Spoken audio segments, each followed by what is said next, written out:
I think he's right when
the background Noise. that we were all making. We wanted to support it. Thank you, Mayor. All right, go ahead. For tonight's work session, we've scheduled discussion of economic development services for the town of Superior. In the 2013 budget, there was approved $30,000 to assist the town with economic development services. There's a number of options that the town could consider for the use of this money. We could hire a part-time or full-time staff person to fill this role, hire a consultant who specializes in this area to assist the town, or hire a company who specializes in retail data, marketing, and recruitment of retailers.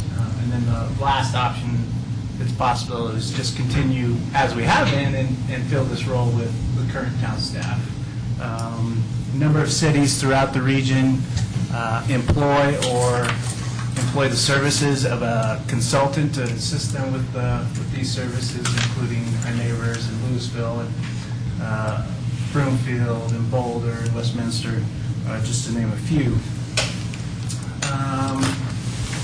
The goal of any of these options for the town would be to attract new businesses and retailers to the town, broaden and diversify our tax revenue, increase employment, attract customers that are driving elsewhere for shopping or healthcare, and satisfy residents' desire to shop and dine in their own community by bringing in new businesses. If we were to retain a consultant or hire a staff person to assist us with economic development services, some of the tasks that we would ask of them would be to identify and provide recruitment and retention services, including meeting with prospects that are considering locating to the region, meeting with existing businesses to improve communications with the town, coordinate with staff to receive briefings on building and land assets within the town, facilitate economic development projects through the development process, prepare recommendations to the town board to consider regarding specific financing tools. If there's a sales tax rebate that we want to consider, a property tax rebate or something like that, they would assist us with that. We'd want them to provide monthly updates to the board on their activities and potential new businesses to the town. We would ask them to provide a work plan to the board for the remainder of this year, and of course a year-end summary outlining the successes that they've been able to bring to the town for their services, and help us with the preparation of the annual ICSC conference. meetings and materials. As I mentioned, we have $30,000 in the 2012 budget. I think it's the 2013, I don't know. But it's the 2012 budget, and just looking for discussion and direction by the board on what you'd like to see us proceed with this year for the remainder of the year. I included the company information from Buxton and Retail Coach. As you remember, we had a representative from Buxton late last year come and give a presentation to the town on their company. And these are the two main companies that provide data and retail and market analysis to cities to help them better identify which retailers would be best suited for their communities. So just so you have a little more background information on those companies. So with that, I open it up to the board. Thoughts, questions, anybody? Quick question on internal staff. You said that you'd look internally to see if we had someone that could take on this role. Do you have anyone in mind currently that might be able to put more focus? No, I mean, we would continue to just kind of break it out amongst our current staff, with Beth Moisky, the assistant town manager, helping out, me doing some pieces of it, and even Jay Woolforth in our office has been helping us out with, especially the ICSC conference. So working on preparing this year. So it would be just one of the many things that we do in our daily activities. So I have a question. When you talk to your friends over across the street in Louisville, I just wonder whether or not these services are ever helpful. I mean, It doesn't seem like they're filling any shop space there. It doesn't look like Broomfield, which I think spends a lot of money, is able to fill shop space there. Yeah. I just wonder how effective it is. I have talked to Malcolm Fleming. He's the city manager over there, of course, and he swears up and down on how important and vital it is for them to fill that position. Because it filled the Safeway spot and it filled Sam's Club. You have to look at the positive. Look at the positive. Look at the Original town. Look at Main Street. Main Street. Look at, that. No, they're Main Street. I know. the restaurant that we would like, Bloom. We would love for them to come here. Well, how did they get them? Well, and it's Broomfield. he mentioned Great that restaurant. there's a lot of daily calls that he would, in the period that he had where he was kind of filling that role, there's a number of calls and meetings and daily activities that he was doing in addition to being city manager, as far as prospective businesses for the Colorado Tech Center especially. And so he feels, in discussions with him, that it's a vital, critical position to him. So they're hiring an executive or They've hired. A director. Barnstar was their economic development director. Okay. director, and then she retired. Okay. And they've hired somebody from Kansas, I think. So I guess my And question. they're full-time. yeah, so. My question was, I guess, only partially facetious, but I just always wonder when cities and towns spend a whole bunch of money on these things, and I guess I'm sort of underwhelmed about how effective they are, these outside consultants. I think town staff is, because there's a face that you can put Right. to the town. There's a network, in my opinion, there's a network there that town staff isn't necessarily connected to, where a lot of these deals, or they hear about a company that may be looking to come to the area that we may hear about, but it might be too late, and they may be able to spend the time to get better information so we can act on it sooner and help us in that way. Okay. And then just two other questions, if I could. So I guess we'll see the same one. But so with we have I assume pretty aggressive market people for the town center, and it sounds like from presentations about for Superior Marketplace, and it sounds like the people at town center are also pretty aggressive. So what would be the nexus between the economic development person here versus what they would necessarily do? Yeah, so they would work together closely on whether they're the marketing person for the Superior Marketplace, for instance, whether they identify somebody that they want to bring in, and then, or if it's somebody that this consultant or person would identify, and then they would work together to bring them into town and work out if there's any kind of financing deal that we want to look at, or And it looks like, I mean, if I do my just mental tally of what's available, it seems like it's mostly small shop space, which is probably not a national market. yeah.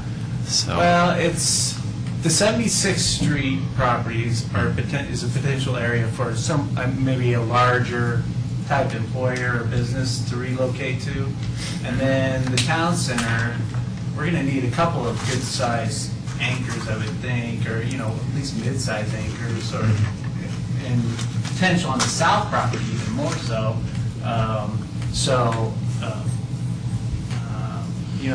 Those are a couple areas that, and the other area is Resolute's property. There could be some potential for a small to mid-sized company to relocate to that property and put some office there. I guess So that's kind of what I was thinking as far as more than So just my retail. parting comment is that I hate for the town to be doing somebody else's business plan, but I guess I'm open to hear what people think, and I think Sandy had questions or comments. Yeah, I'm actually not prepared to weigh in right now on options here, but if you look at the huge effort Boulder places on economic development, I don't know how many people they have. Population. No, in that office. And then Louisville has a full-time person. I don't know if it's just one. It's just one. Broomfield.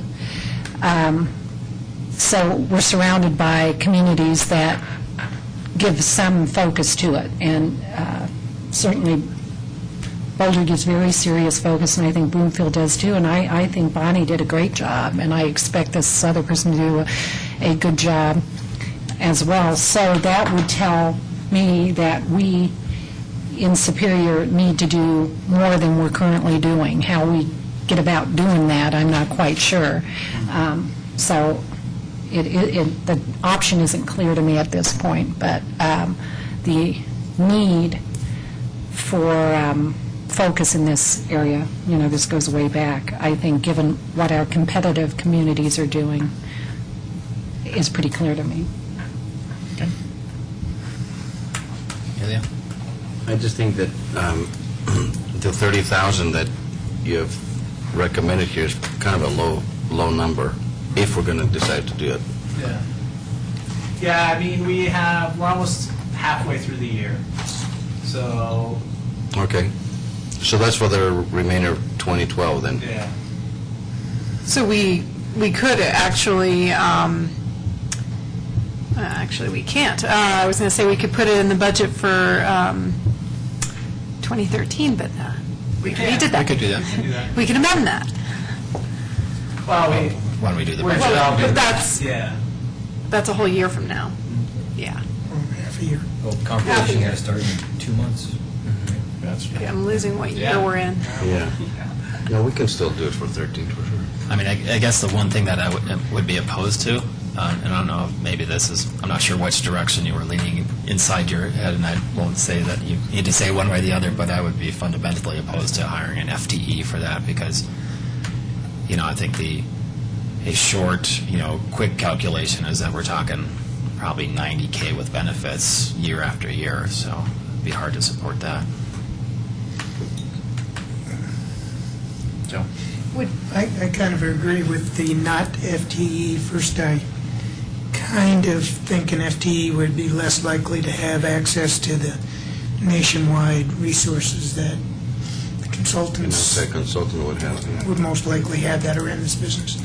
I'm leaning towards trying this for a couple of reasons.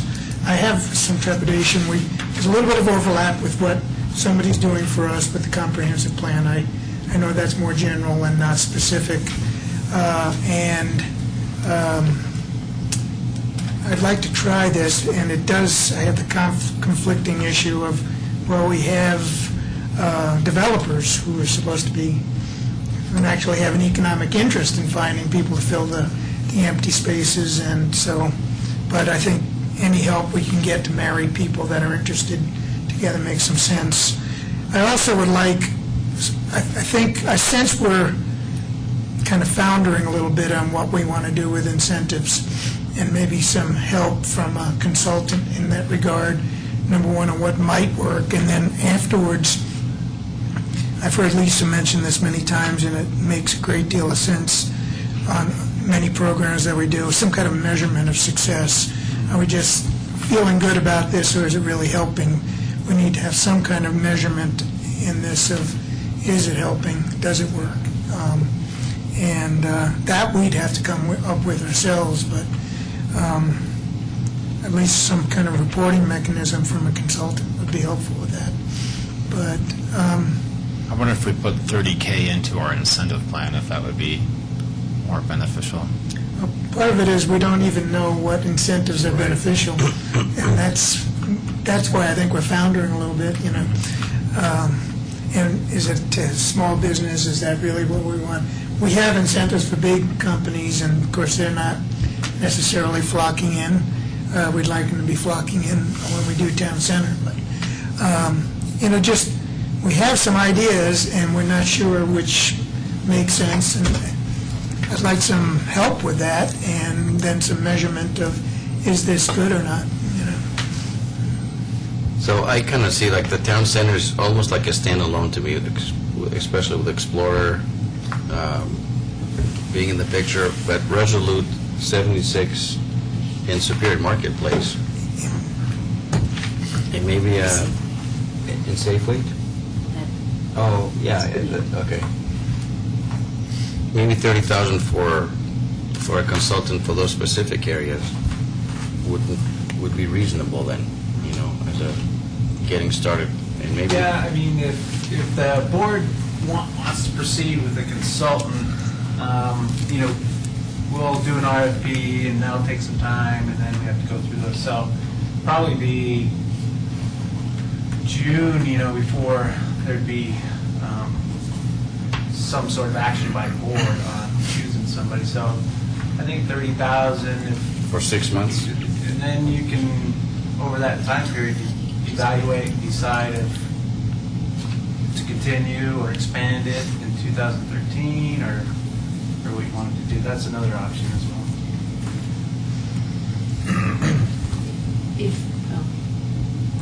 If you know who you want, though, and you want it to go faster than that, what about the 25K limit? You said what? Yeah, yeah. If you know who you want, and you want it to happen faster, there's a 25K authority, right? Right. But is it, or is it 15 with unbudgeted items? Or No, it's- 30,000 is budgeted, so I got, okay. Yeah. Although I appreciate that, but I don't have an idea. You don't know. Just Yeah. trying to Yeah. figure out the right, because it's sometimes worth a consultant to have less of a budget if they didn't have to market, to write the proposal and spend all that time writing it, so that's all I'm saying. There's savings from that side. So another, So I've heard. I mean, another, you know, we can continue to talk about this, and another thought would be to use some of this money to survey the community and say, hey, who do you want to see in the town of Superior, and then use those funds and target it to try to go get those people, either with incentives or whatever. Sandy? Like market research or Sort of for... focus groups and...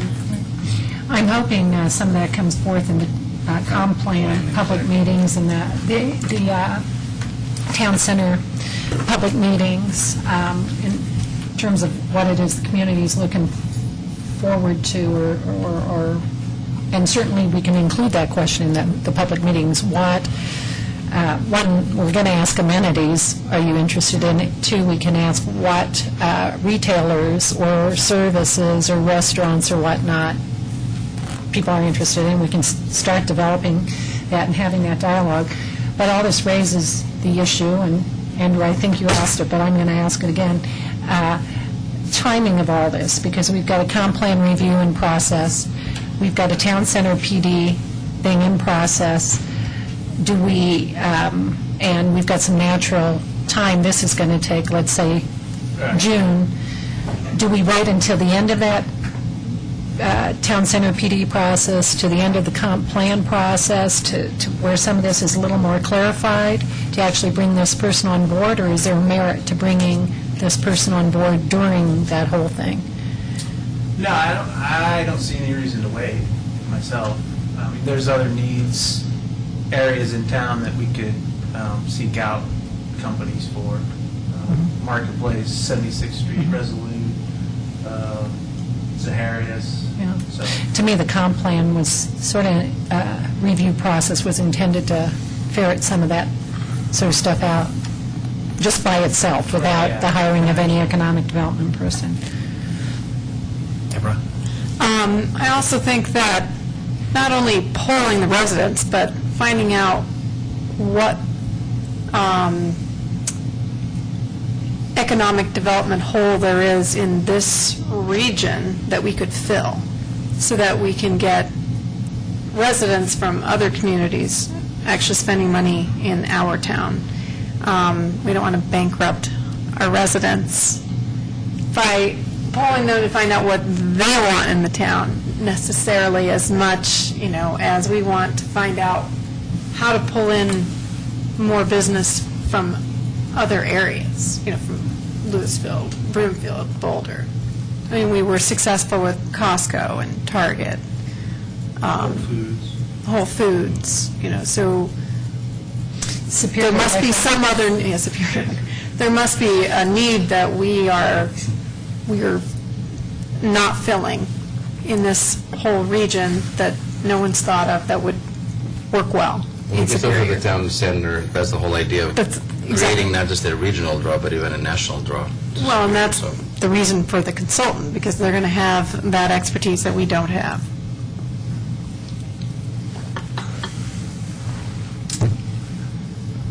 I see public out there.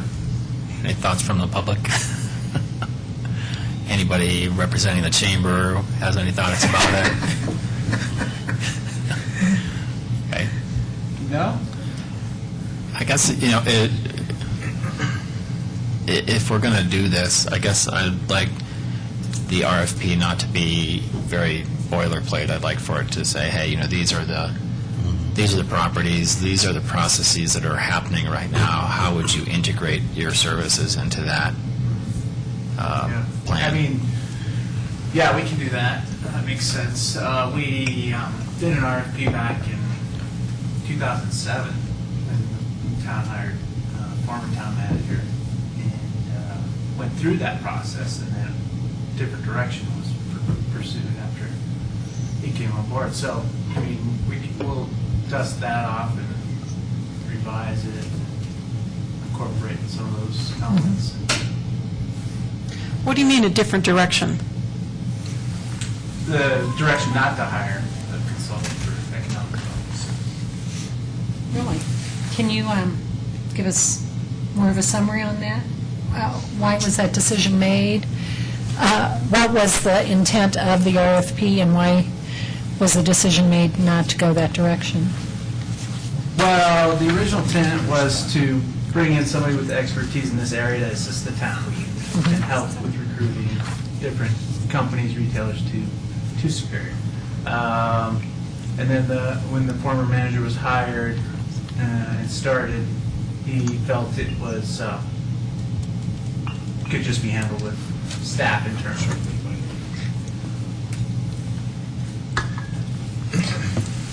But I did like what you said, if that could be very specific, even going so far as to outline the difficulties you feel we're having, which is small shops, that we've got the challenge in this marketplace where we have a big box draw and small shops are having difficulty staying, et cetera. I'm sure Heather here can weigh in on what our difficulties are. Welcome. Hello, Heather Craycraft with the Superior Chamber of Commerce. as well as a resident. Matt and I have spoken about this subject quite a few times, and as I listen to you, just some, again, things to think about is, one, the chamber is all in whatever needs to happen to complement whatever decision you make, because I believe between the town's knowledge and the chamber's knowledge, we do the best we can with what we have. I think an additional person would be a complement, if not for a short period of time, to see kind of what direction we can go in. I believe their expertise would complement, again, what we already know and have within our grasps. But this person might just bring some interesting insight into what we have to operate with, maybe some directions that we have not thought about, as well as I never think it's a bad thing to have one more person out there touting the fantastic places we all live and represent, that the things that we have to offer to a business from an outside perspective, because this person, chances are, will not be living within the area, or maybe they will, and that will present a whole nother layer of enthusiasm for the area, but something to consider, that person would be out there marketing the town of Superior. A couple quick comments. I think the idea of having a consultant short-term is good, because then we're not committed long-term, and they can help us develop a plan or future plans.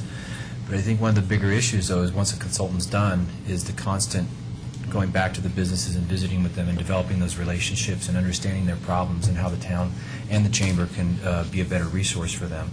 So I think the consultant's good short-term, but long-term, we still need to think about who's going to go into the businesses on a regular basis and develop those relationships. Any other thoughts from anybody? I guess my final thought then maybe about this is that hopefully our economic development is by having a business-friendly climate, that we have excellent infrastructure in a place that people want to do business in. So, I mean, I think those are the key elements of any economic development plan. But if we need something else, then I think that's reasonable. And adding on to that, Hickenlooper, the governor, on a statewide basis is trying to figure out what the obstacles to doing business in the state are. And it would be interesting to hear from this consultant what the obstacles of doing business in Superior are in and of itself, and of course competitively with the region. Be curious, do we have codes that are onerous, et cetera, et cetera? Okay. I just Lisa, want to say, yeah? there have been surveys done periodically in the town, and I was just looking at one of the past ones, and the number one thing I'm seeing that people think is needed here are more and better restaurants. It's the number one thing that's... What was that? More and better restaurants. A number of things also were about kids after school, club, teen club, that sort of thing. So those are probably the two most common things that people see. Also things like lure Home Depot here from across the road, that sort of stuff. But anyway, very specific. But Deb had raised the issue, we don't want to bankrupt our existing residents. I think the point is, whatever money they're taking outside the community, we'd like to keep within the community. And they're on a short-term They're basis. spending it Right, yeah. anyway. Right. And particularly that restaurant thing, that's, I think, a crying need in this community. Okay. I think we could do better than what we see in the area. I think we can too. And Go ahead. a couple of other areas that we probably will focus on that I didn't mention are Discovery Office Park. They have 3 office buildings that they could still build. And then the Ridge 2 is another area that is a possibility. For office. Matt, as far as the budget goes, $30,000 for a consultant, could we take some of the resources from the $75K that's for the incentive package and allocate that towards a consultant if we had to? For the business retention? Yeah. Yeah, I mean, we could take some from, reallocate from that program, and then if that program moves forward in 2012, we could lower that dollar amount for that program at the board. I actually thought that this was coming from those funds. This is in addition to, These are separate. 75 and then 30. Oh, These okay. are Yeah, separate. there's 75,000 in 2012 for the... I knew about the 75, but I thought this was coming right out of it. Yeah, they were separate in the Okay. budget. And for 6 months, if it's the second half of this year, is 30,000 realistic? I mean, would we be able to find somebody to do that for 6 months? Yeah, in 2007, I think that's how we budgeted in 2007, $60,000 for the entire year.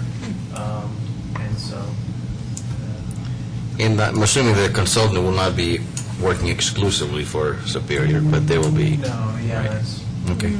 So that's doable. It could be Well, for- interesting. Well, for 30,000, nobody's going to, well, we'll make sure they don't have a direct conflict of interest. I mean, if it's Superior and Centennial, for Right, example, yeah. that's not, if it's That's fine. Superior and It's Louisville, not that'd be a in problem. our immediate region. right. What's Bonnie Starr doing these days? She's retired. Completely though? Yes. Or is she consulting? I don't think so. No, I don't, yeah, if she had any hint of desire to continue, Louisville would have made sure they had kept her, so. What about Novak? Kathy Novak. Yeah, I mean, I'm not sure. Is that her I don't think forte? isn't. That's her not what she area. does? Okay. Yeah. And what She about knows a lot of Frances Draper? She's productively employed elsewhere. Well, So based on you can put the RFP out and see what this we get. discussion, we'll revise the RFP to include those elements that the board discussed. And then as far as how they'll work with the current projects going on, the comprehensive plan, the town center, and performance measures, and then send that out for the... I suspect maybe Oz, as well as the teams we have on the comp plan, may have some leads as well, people Yeah. to suggest. And then I know Heather probably has some good leads, and then the assistant town manager has some good contacts. So. When is she coming back? Do you know? Her first day back was Friday. Oh, she- Actually, Trustee Hansen saw her in the office on Friday. And so she'll be in the office most of the week from here on out, but some flexible hours. It's good to have her back. It is. Yes, And it's good for her to be back. Yeah, I get that feeling too, yeah. And then, we have a little bit of time, so I don't know, did you want to, I'm not sure as far as the business retention program, how the board would like to proceed with that, if you'd like us to revise it and bring it back, or... Excellent. So if there's any thoughts on that or discussion you want to have, since we have a little bit of time, or... Yeah, I'm not too keen on the way it is now. I'm not sure if it makes a lot of sense, and we've had this discussion before, and I've kind of changed my thought on it, that to throw money at the business, that's why we kind of went to the SCORE route and SBA to see if there's Right. ways that they could help us, kind of a grassroots effort. But where we are now with that is, okay, now we need people to manage that and do it, implement it. SCORE wants to do stuff, but it's a matter of somebody driving that and being on top of it. So that's why I say if we had someone that could do that, that's something that I think could be real effective and not cost a lot of money. Right. And very little. I'd sort of like to weigh in sort of the same direction. I think we've got to be careful of having too many pre-existing balls in the air before this person comes in, because we want to see what balls they will place in the air. Right. So I don't see any reason to go further on that if we are going to go down this route. I'd like to see, given the issues we have to deal with, et cetera, what this person would suggest as productive approaches. I agree. All right. Anything else for? Just one other thing to throw out there, along the lines of that incentive package, Superior Liquor Mart has a big competitor that's going to be opening its doors in a few months up in Boulder. they're opening a big, brand-new liquor store, whatever. And I think Pete is getting worried about that, and he's going to start trying to come up with some kind of campaign to make sure that he keeps the money here in Superior. Well, he draws a lot from Boulder. He draws a lot from Louisville and Brunswick. It would be natural for the Boulder residents that come to Superior to not come to Superior Liquor Mart for a month or two and go to the new place. So I'm wondering if there's a way that we can support him in his efforts to keep the business here in town, because it certainly benefits us. So something to think about. I'd invite him to come up with suggestions. I know, Heather, you're in contact all the time, and Chris, you too. Certainly, anything he wants to put forth, I think, would be interested in hearing. You know, if there can be, given the fact that we've got a whole community here to support. Okay. Anything else for clarity? I guess we'll take a 20-minute break. So I'm going to go over the digest since we have a little bit of time rather than in the meeting, or do you want to? It's nice to do the meeting with the... Yeah, see, that's it. I mean, we could do our reports and all that, but then it's like, well, sort of the purpose is so people tune in and hear it, so the thought is good. All right. Unless there's any comment from the public, we can close the meeting for now. Yeah. Okay. I did have one last comment about, and I'm worried if we put out a budget of $30,000, that might be too limiting for the, I'm not arguing for massive more amounts of money, but if we only get kind of second-rate people because we've been too chintzy on the budget, it would feel like money maybe we wasted it. So if there's, I don't know the best way to phrase it. I think That's something that allows some flexibility if they make if they have some really great recommendations for us in the proposal. Yeah, that's a good thought. I don't and think for we'll an option as identify a budget in the RFP. What we'll identify don't. is the remainder of the year, 6 months, certain number of hours per month that we're looking for. Right. Figure that out, and then let them give us a proposal based on that. Well, the hours match directly the budget, so maybe Yeah, yeah. that's... I understand. Okay. All right. Tune back in at 7 o'clock. What will we do for 20 minutes? I don't know. Another one of those town meeting world records. Because in 4 years? Yeah. It's called a conundrum.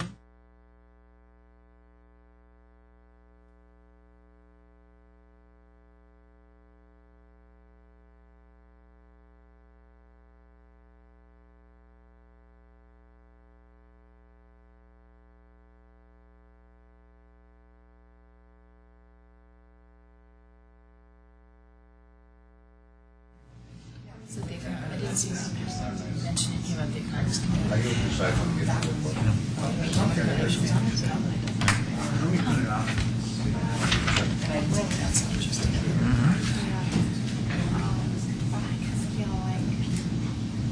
Finish what started.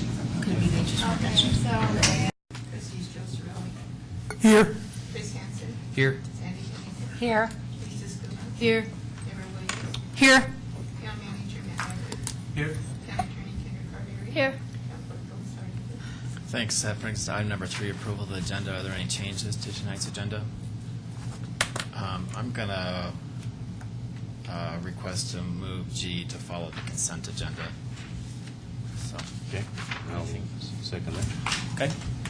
Motion to approve the agenda with that change, second by trustee Skumatz. Discussion. All in favor? Unanimous. Thank you. That brings us to reports, questions, and issues. Anybody want to start this evening? Sure. Okay. Why not? Let me get there. Hold on. My thing is not working here. Do you want me to start, or you can? Yes, you can. Go ahead. Trustee Yeah. Gregoris, please. Oh, I don't I'm know. ready. Oh, never mind. Sorry, I just couldn't, it wouldn't go to the page that I wanted on my iPad here. So I had about 4 or 5 meetings that I wanted to report on. One of them was Dr. COG, which is Denver Regional Council of Governments. And there are a couple of issues that arose there on that meeting.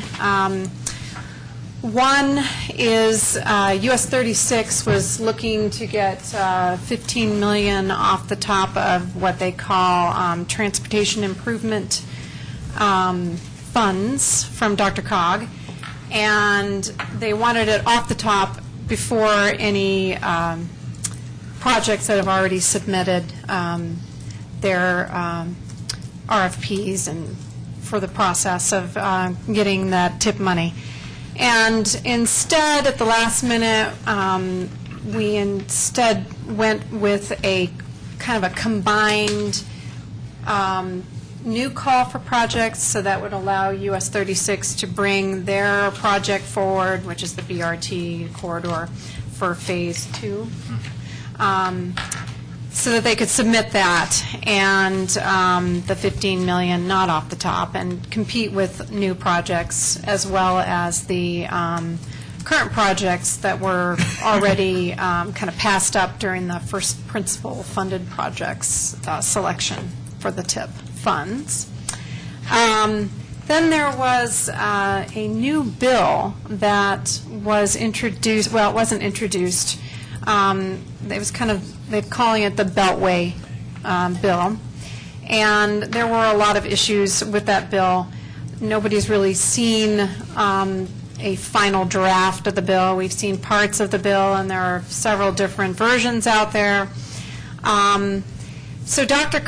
staff determined that it was not introduced in the State House or the State Senate, and so then they took the position that there was nothing to debate or discuss. So that kind of quelled the fire there that was going to erupt if we were going to discuss that bill. So that ended that debate. There was no debate. No questions were asked, and that was really the end of it. But I did clarify that Dr. cannot take a position on the bill until the board meets again, which will be after the legislative session ends. So there's really no way that Dr. can take a position on this bill, because the board cannot pass whether they want to oppose it, support it, be neutral, monitor it. So really there'll be nothing further at this point about that bill from Dr. which is a good thing. I also had a meeting with State Senator Jeannie Nicholson. She held a town hall session on RTD district, our district, kind of a town hall. And so our RTD district rep, John Taylor, was there also. And we discussed this particular new bill that was not introduced yet. We also discussed RTD issues and where everything is at this point. Jeannie Nicholson felt that as far as this bill went, it was a very, very poor bill, and that they were putting a lot of pressure on Senator Betty Boyd, and that she didn't think that this bill would be introduced at all at this time. So we'll see. Then I also had an open space meeting. We discussed the 5-year trail plan for the town. We also discussed the advisory committee staggering of the term limits, and who would be affected by that. And then we didn't have enough time to talk about the open space parcel evaluations to include into our open space summary report for future review for the board. So we tabled that for discussion for the next meeting. And I also attended a US 36 McCaslin interchange meeting. We were looking at the diverging diamond interchange, which is now dubbed the DDI for short. It's around 12 million, and it kind of takes us into 2040 with the best traffic mitigations for alleviating congestion for the Superior Marketplace, for Original Town and Sagamore, including if the town center is developed. So we also looked at an alternate route for Dahlia. Is that how you say that? I always want to say Delia, because that's a store we go to. But Dahlia Street. extending that under the highway from Louisville would add another $3 million, but that would further alleviate traffic for the long haul. So we'll have to look at all the different options and see if they're, how the public feels about all that. So we're just in the very beginning process. So that was a public meeting that I went to. Just along those lines, instead of saying it when it comes around my time. So I thought it was interesting at that meeting that they felt the funding would necessitate RTD Right. ponying up $5 million, which I can't see where they're ever going to pony up $5 million for our interchange. And that the financing plan would be based upon, I believe the quote was, the Bank of Superior, because Louisville didn't have any money. So it was a very interesting meeting. Actually, we had that same discussion at Senator Jeannie Nicholson's little town hall with John Taylor, our RTD rep. And then I also attended a Autry Park Arbor Day celebration to celebrate Arbor Day and to unveil the name for our new park, which is the 3 parks, which we were calling 3 parks, which is the bike, disc, and dog parks. And I just wanted to thank everyone involved in it, including staff and the many hours that everyone put in. And I also want to thank the Autry family for coming and supporting that that endeavor, and it was really nice to see that family and what they mean to our town. And whoever's next. Okay. Trustee Gagros.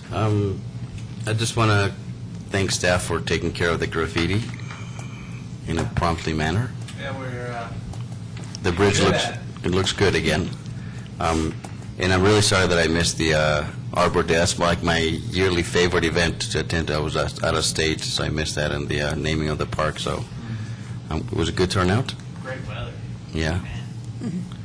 And they even had family from the Autry family fly in for just for the event. So. Wow, that's great.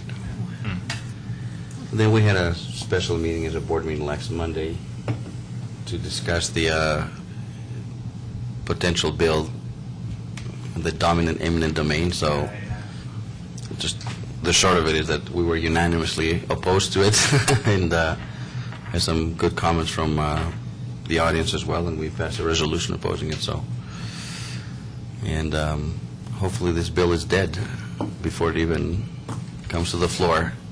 So, Meantime. I mean, to me, it appears that it was a strong-armed attempt to bring the city of Golden and maybe even us to the negotiating table, and I think it really backfired. I think it got a lot more people involved that are not even as intimately connected to the Jefferson Parkway. So I think that was a very poor attempt to try to get what they wanted and kind of circumvent the judicial process and so on. So I don't think we were even in the realm of being considered in that whole negotiations, unfortunately. Certainly for a city of Golden, anyway. I think it backfired, and I'm glad that it did. Trustee Pennington. I went to all the above except for the Arbor Day thing. I was otherwise occupied. Did go to the Historical Commission in addition, and unfortunately George couldn't join me because he had to work. But we did address your issue, George. I had asked you to be patient on that. Can you hear me? And they're taking it seriously, but it's going to take some time. In case there's... the issue, though. Yeah. Oh, the issue. The issue is recognizing some amenity in town for a much-beloved school teacher, Edith Orman. George had raised that to board level some months back. It's been passed on to Historical Commission. They want to do it. Those people had her as a teacher. They admired her greatly, but they want to pick the correct amenity. So it will take some time for that to come forth, but we appreciate your suggestion, and I will take you to any Historical Commission. You're available to go with me, too. But anyway, that was a good meeting. Regarding this DRCOG meeting, I'd sort of like to add a little bit of a different dimension to it. I think it was a very successful preemptive strike on our part. At the meeting that's been previously referred to, we actually hired a lobbyist. This lobbyist, I believe, got straight to work the next day on our behalf, and certainly a lot of things converged that between Monday, when DRCOG put out a table suggesting the talking points for the Wednesday meeting, a table that seemed to suggest that they were going to come out in favor of this piece of legislation, and Wednesday, when the actual meeting happened, there was a complete about-face. It was basically taken off the agenda. Very cursory review, and that's all that happened, and now it's dead. We just got an email that said it's dead in the water.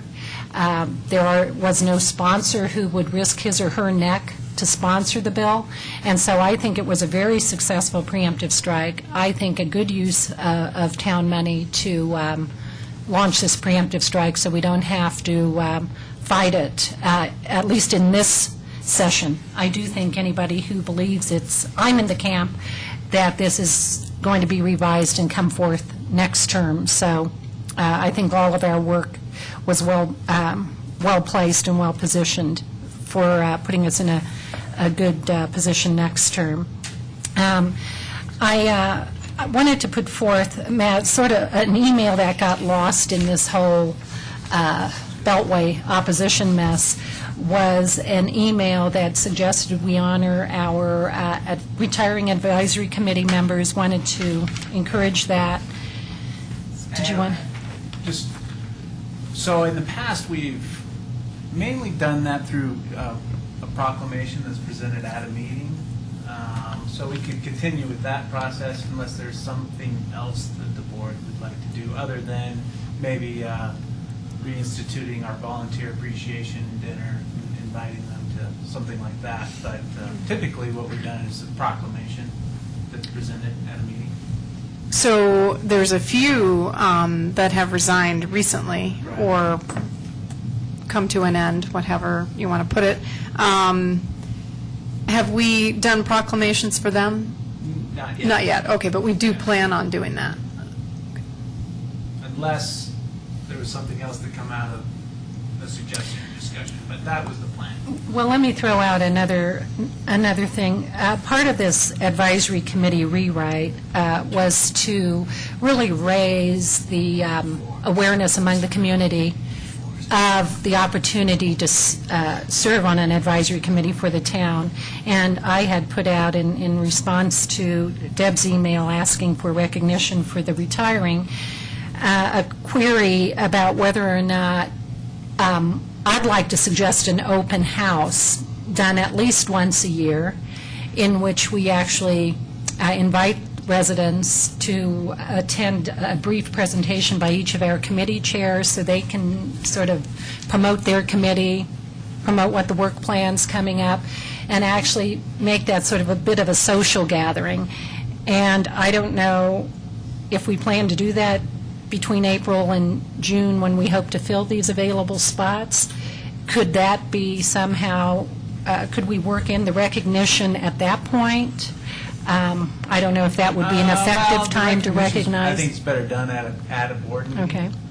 We could schedule some sort of an open house in May if the Yeah. board wanted us to do that. Yeah. I'd like to see that. Does anybody else have I any? totally agree. Sure. Okay. Okay. On the Ridge request for the light at McCaslin, I just want to make sure our messaging to the people at the Ridge is that this is simply delayed pending, discussions in the comp plan. I got a call, a fairly irate call, wondering why it was killed. So I want to make sure our messaging on that is clear. Any message staff gives is it'll be considered as part of the 2013 budget process. Okay.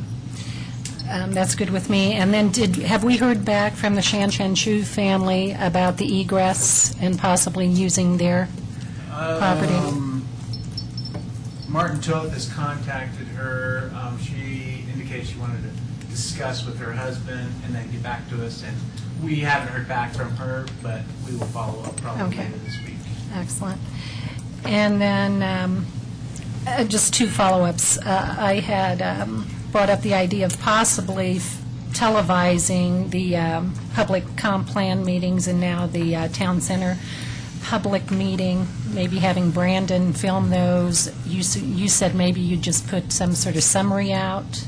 Yeah. What's the current thought? I haven't had an opportunity to discuss with our consultant for the comp plan or with Oz on the town center, so I don't have anything to report you. But I agree that it'd be good to get something out on Channel 8. I just don't know what Right, it would look like. okay. And then I had suggested Dr. Cog, maybe Jill Locantori being brought in to update us, or to have something from Dr. Cog in which they share with us all the benefits of their research on changing demographic trends, housing needs, aging patterns, that kind of thing. I don't know that, did you have an opportunity, Deb, to talk to her? I did not. Yeah, it was sort of a busy time. But I guess what we need to know, is there time to have that happen, and is there interest to have that happen? I think that there's time. I There think is there's time. interest. You know, I think that our timeline was November, if I remember that. So surely there'd be some time in the summer that. if And then the board question is, interested. is that a contact you prefer to make with Joe? or- Yeah, we can contact Dr. Cog. We probably want to wait until we have some, we're maybe into the middle of the process, so we have some options that they can do an analysis on for us, Okay. rather than at the beginning. And remember, we pay dues to Dr. Cog, so this is part of our dues, so we should get our money's worth. And then kudos to all on the selection of the Autry name. I thought that process worked beautifully with ProStack inviting the Historical Commission to weigh in, and I actually asked that this be given out today at the board meeting. It was presented at the Historical Commission. We have, for those of you out there, a draft of the sign that's going to be put at the park. And when I read it, I was so super impressed at, is it on there? It's on. Okay. I was so super impressed at how well selected this name was for this community, and I'm very excited about historical designations for future parks, because it's a way for all of our kids, for us all to keep alive the history of this community. So if you haven't had, I'll pass mine around, but I love this, the process, I love the selection of the Autry name, and just kudos to everybody involved in that whole effort. I wasn't able to make Saturday, but I understand it was a fabulous success. That's all. I'll just tag on to that. I think it was actually a great event, and there were two granddaughters there, and they were, I think, really moved about the naming of it. So I think everybody involved with that, once again, should be congratulated. Trustee Henson? Yep. Okay. I attended a ProStack meeting, and the bulk of the meeting was a presentation by Design Concepts on Town 9 Park and the amenities that will go in there. And that's going to also be presented to, or Design Concepts is also going to present to the community on Wednesday evening. So they're going to get a chance to see some of the ideas that Design Concepts has come up with, and also what ProStack has worked on. That's going to be here at Town Hall at 7 p.m. on this Wednesday. We also discussed the 5-year trail plan, but not as much detail as we'd like to, just because of the Design Concepts presentation. I was in Original Town last week, and I noticed that the alleyway was fixed, opened up, the alleyway between 2nd and 3rd Avenue. I wasn't aware of that until I drove by there, so thank you very much, Matt, for taking care of that. A couple of questions about the park there. One of the items that was cut from the Town 9 plan was a 10-by-10 shelter that potentially would have gone in by the basketball courts. Well, we've got two 10-by-10 shelters in the park in Original Town, the small park there. Is it possible that we could move one of those over to Town 9 Park? And I wanted to get the board's comments on that. We've got two of them right next to each other in that little park. something to research. How about? Okay. And then also, there's that, that portable restroom that was in the park there, that was moved over to that corner there at Depot Street. And it's about 20 yards outside of Mr. Sisk's house. And I'm wondering if there's an opportunity that we could either move it to the southeast corner or some other portion in original town. It kind of, we took it from, I think it was Teddy's house outside of his window and moved it to another location that's fairly close to someone else's house. So it'd be nice if we could look into maybe moving it to a different location. I hate to see you having to move it every time, but Well, the problem with that is we have to, the trucks have to get in there to service it, so that's really the only location for it. It would be either leave it where it is or just remove it altogether. We have restroom facilities at the trailhead down by Colton, and then I don't know, as you head west, if they have additional facilities in one of those trailheads, but, Not till you get all the way to 93. so. It's a long way. If you have to go to the bathroom and you're running. Or riding a bike. So it's got a enclosure around it, right. but our staff went out and looked at it today just to see if there was another location, but that is, I think, in our opinion, probably the best location for it. Okay. Is there any odors that come out of that? Why wouldn't there be? Well, that's the point, is that it is fairly close. And Yeah, I mean, it's serviced fairly frequently. Try to help with that, but it is portalette, so. Depends which way the wind's blowing. Okay. Well, I think we should, be somewhat considerate of Mr. Sisk, and if there's any other opportunity to move it somewhere, we should take the opportunity to do it. So, let's see, Williams Field, the synthetic turf field. Next year's budget, we really need to work on getting some bigger nets behind the goalpost. Yeah. Because you don't have anybody park behind the goalpost in that parking lot there, because you're going to get soccer balls and footballs into the parking lot and hit the cars. On the other side, a lot of people don't use the other side to kick through the posts because they're going to lose their balls in the creek. They're going to go into the creek, they're going to look for their balls and kind of do what we don't want them to do. So we really need to consider having bigger nets that we can put behind those posts. So let's keep that in mind when we go into the budget cycle. I think, Chris, that's long overdue. Yeah. Okay, that's true. There's a lot of people that use that field that like to yeah. kick to those posts. Even if it was just soccer posts, it's still not wide enough, and on one end, it's not high enough because you lose the balls.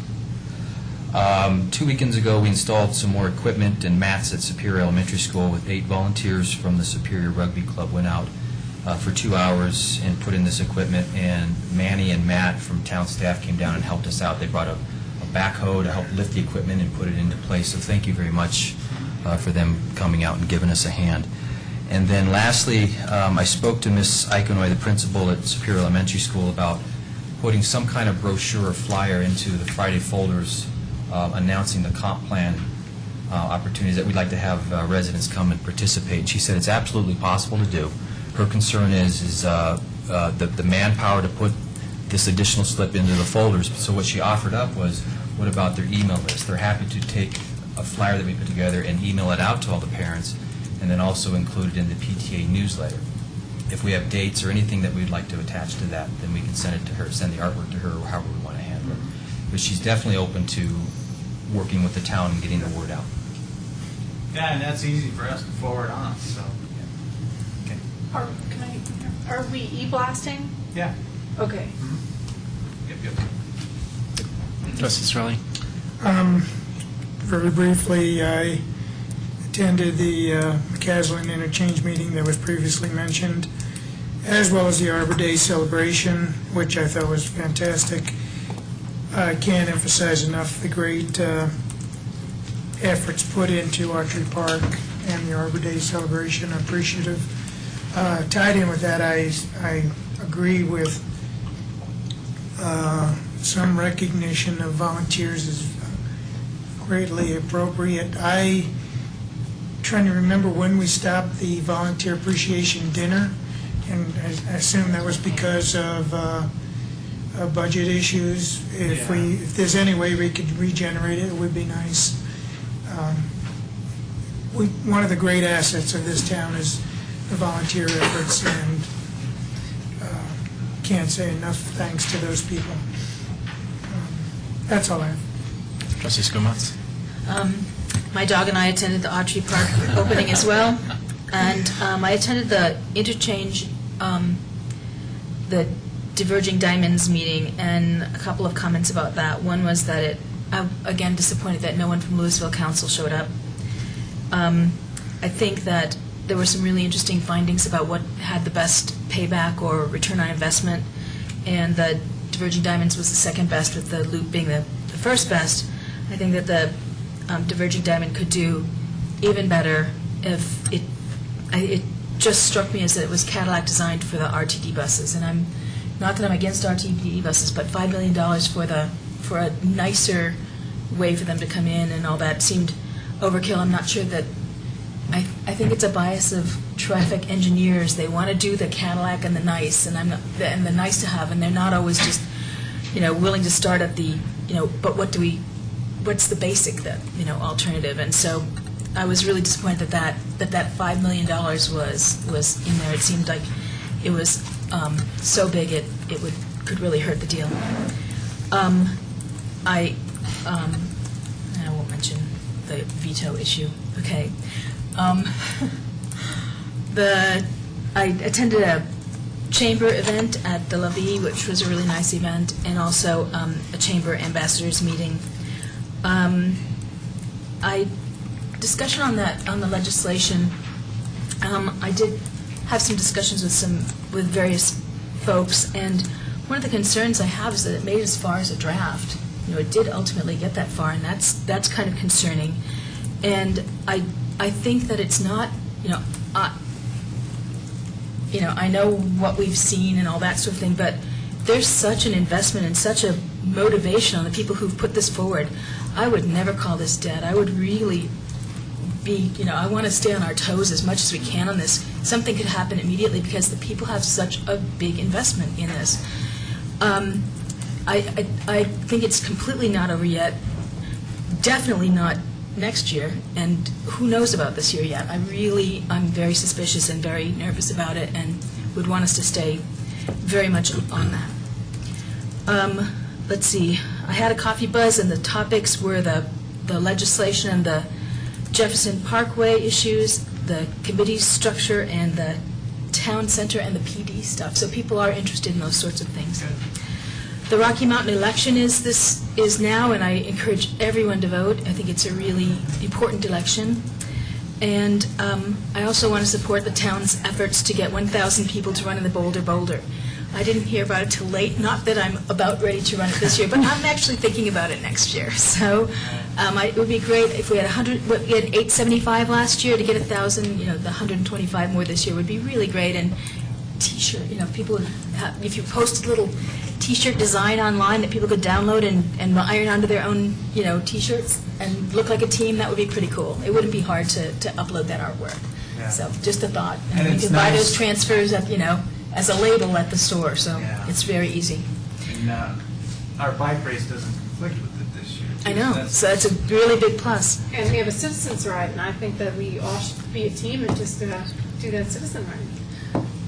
I was glad they added that after several years of recommending. And then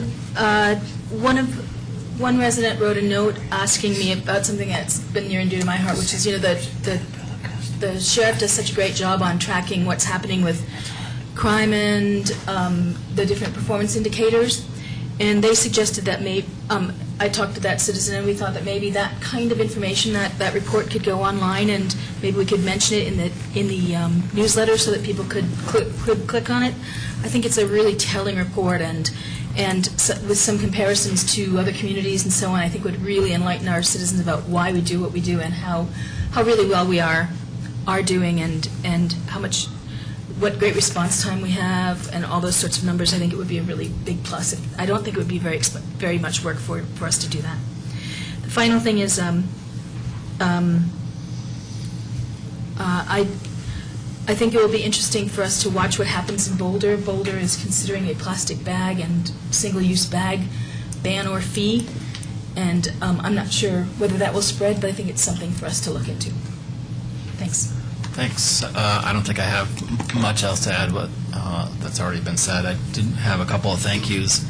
We thanked the volunteers at the Arbor Day. I wanted to thank Mustang Football and all the kids that came out to help plant trees. It was really great to see the kids involved in all that.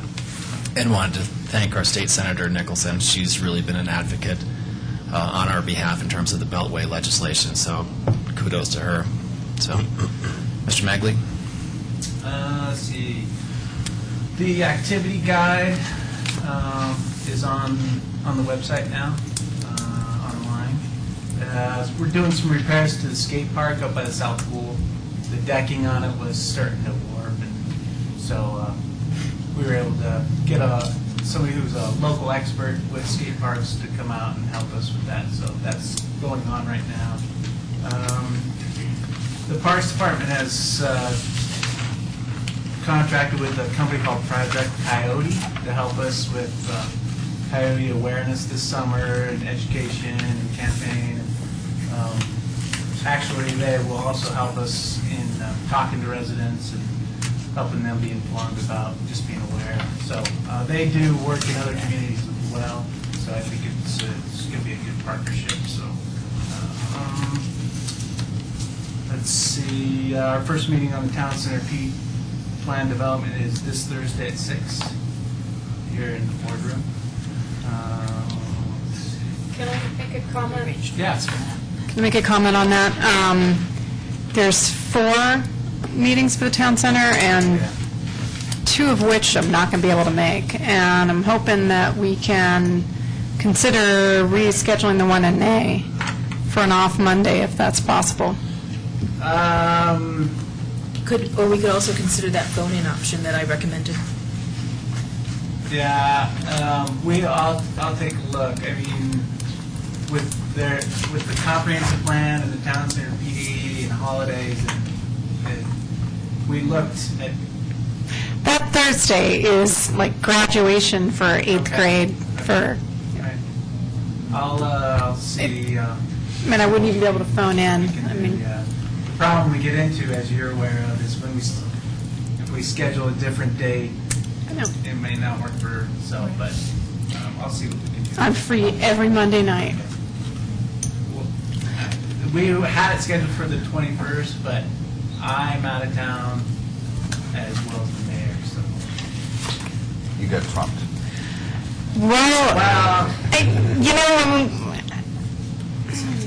we didn't get a whole lot of notice on the town center like we did with the town center, the comp plan. And so I didn't get it on the schedule quick enough before I made plans knowing that I had nothing on the calendar during that time. In fact, I moved it around and paid more for a flight just to work around all that. Is there any way that we could possibly use Outlook or something to set up all the meetings and invite all of us to the meeting? So, I know I'm probably, with all of these meetings, forgetting something. I mean, I've got it all on my calendar, but... and we were planning on doing that, but we just haven't gotten around to it, so. Yeah, that would be helpful. Thanks. On that, if I could sort of weigh in, as has already been said, the Historical Commission's spring presentations Thursday. Yeah. And those have been quite well attended, so that's going to draw away from the community. And very significantly, as we have public meetings to try to develop what will be the heart of this community for decades and centuries, hopefully, the Historical Commission members won't be able to attend. So if we can avoid... Well, this first one isn't the community meeting. Which one is it? It's the joint meeting between the town board and the planning commission. Oh, But, yeah. okay, I hear what good, you're saying. okay, yeah. Hey, Matt, just so you know, this Thursday I won't be able to make it at least the first half of the meeting. Tuesdays and Thursdays this time of year is really tough for me. So. And there's a conflicting band concert on Thursday. You're kidding though, right? Mm-hmm. So who is going to make that meeting? I scheduled a midnight flight for it. I'm not scheduling a midnight flight for it. I'm not either. So 3 people, 3 out of, wow. That, to me, is troublesome. Well, we'll just make the changes we want to make. There you go. That scares me even more. No, I'm kidding. I think it's fine to, assuming there's planning commission members around, I think it's, I mean, unless people feel strongly otherwise, I don't see it.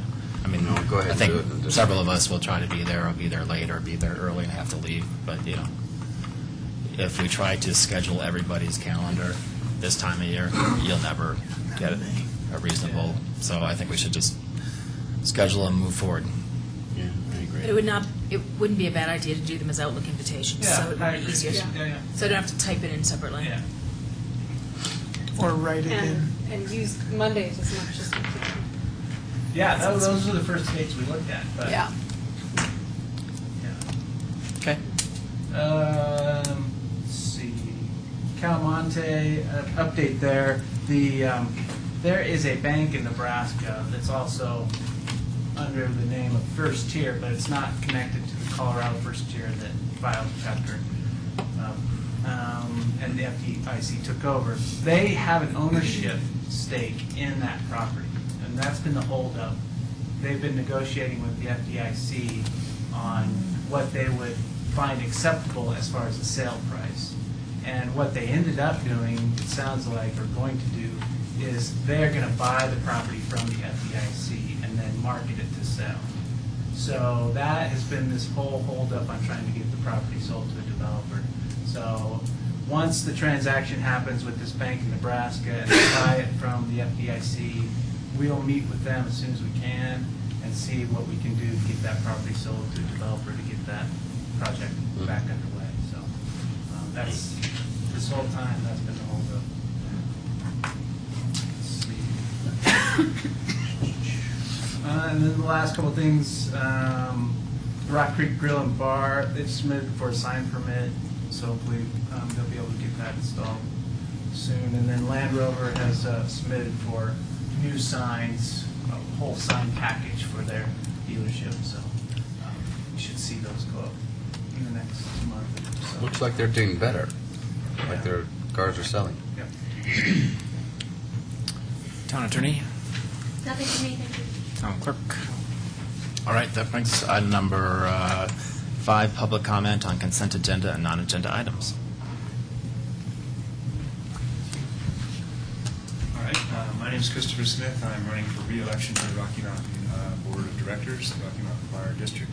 And we were invited by Matt and others. Thank you very much for this opportunity.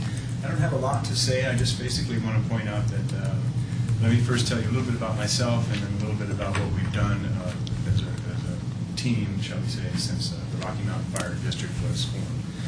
I started, I live in El Dorado Springs, and our smaller department was running out of membership as well as response time was increasing. So we looked around and realized with the encouragement of the Rocky Mountain, at the time it was Cherryvale, that we could merge or consolidate and then provide some of our assets for wildland fighting to the overall district of the Rocky Mountain Fire. So we did that in 2007, and I survived that in the sense that I went forward to the next board, and we have 5 members on the board. And we serve all of us at large. Not one of us represents our own district. We represent the entire district with an eye to making top drawer fire response, which I would have to say I think we really have done. And along the lines of if it's not broken, don't fix it, I think this team that's in place now, Mark and myself are both directors, would like to continue, so we are running for re-election. This time we have some challengers, and that's the way it should work, that's fine. But let me just point out some of the things that we've done since we've been a consolidated district. We've expanded the scope of operations, obviously, to take care of the entire area, which is quite diverse. It goes all the way up to the backside of Flagstaff Mountain, and goes obviously Superior, and then north to Baseline and East Boulder. So it's a diverse place, but it's two major groups are obviously houses and wildland. And we regard ourselves as wildland experts and have done a lot of things to improve that, including buying some very serious equipment. If you've seen our Tatra, it's a 6-wheel monster with a joystick and a 2,500-gallon cannon that can put out fires, and it can actually outperform your standard 4x4 truck. So it's quite a piece of equipment, and in the rapid-moving wildfires, it's been very instrumental. We've also expanded our ability to do incident management. We had a big hand in the 4-mile fire in the first until our people more or less dropped from exhaustion, and it was federalized in the incident one, or the Type 1 incident team came in and took over. But we've, as a general rule, been at the forefront of handling any large incidents in the neighborhood. We also deploy all over the country, and the advantage of that to us is that it allows us to staff at higher levels and staff with better equipment, because we can cross-train people to be both wildland fires as well as run regular shifts in the city or suburban environment. We've improved our provision of emergency medical services by partnering with American Medical Response. We were not doing as well as we'd like to do. We have a very high standard of customer service, and so we partnered with AMR, and we feel that we've gotten a much better ambulance response, more trucks available, more people available. It's also had the side benefit of having people again be able to cross-train. So you now have paramedics running on response equipment who are also fully trained firefighters. So it gives us more people, and that's really at a minimal cost. It allows us to defray some of those costs by the various ambulance things that are done. We've also budgeted. We've developed a budget. We had a mill levy which gave us a significant amount of capital, on the order of $9 million, to redo all of our stations. And again, since we're at large, it's a process. I'm in El Dorado Springs, and I'm very concerned that we have a better system there, or a better station. It's a very old station. But at the same time, the district at large, there's defense in depth. If we have the strength from a well-staffed, like our Station 5 here in Superior, which I think you all perhaps saw at the open house, that's a beautiful piece of work, and it allows us to run much bigger trucks and staff 24/7. People stay there all the time. We're looking for similar stuff in El Dorado Springs. We want that to be a staff 24/7 place as well. So we have been budgeted and very aggressive, but we've been managed to keep it in control. I mean, there's some tendency to expand. We've in the last budget round asked staff to go back and cut and push back down, so that we are not projected to lose our ability to fund what we're doing in the near future. There's a constant rise of tax dollars coming in, as well as expenses that we incur: fuel, trucks, maintenance, bigger membership, bigger buildings. So we've been able to instill, some financial discipline. At the same time, I have to say that the Rocky Mountain Fire Department is one of the most professional group of people I've ever met, and we work as a team. We work largely by consensus. Any board members' disagreement is usually discussed at great length, and then we come to a resolution. But it's not adversarial at all. It's very consensual. Just to quickly, I was just indicating I should be quiet. We'll give you a Let me just say liberty. quickly, I'm a medical biology scientist. I'm engaged in biotechnology industry. I'm also a longtime resident of El Dorado Springs. I've been there since the 80s. I'm a married father of 2 preschool children, preteen children, and a property owner in the district. And I respectively request your vote to re-elect and continue the board so that we might expand, and in particular, complete our 6th building, which will be El Dorado Springs. Thank you again for the time. Appreciate it. Thank you. Thank you. Thank you. This is my colleague, Mark Spangler. I'm Mark Spangler, and I think a lot of you folks know me here. I've been a resident of Rock Creek since inception. Back in 1991, we were one of the first families that actually moved here with my wife. Since then, we've had 2 boys and have them now in El Dorado and Monarch. My involvement with the Fire Protection District, I started responding on trucks as a volunteer with Cherryville Fire Protection District in '91. The town here needed representation on the board of directors, and I was elected to the board of directors in '92, and have actually served on the board of directors of Cherryville and Rocky Mountain Fire since then. Basically, we've done a lot of things for the community. It was very instrumental in putting together the first fire station here in town and building the original, along with doing the remodel here in the area. Again, we look at the entire district, though, and provide for the urban wildland interface along with commercial and residential here, along with EMS services.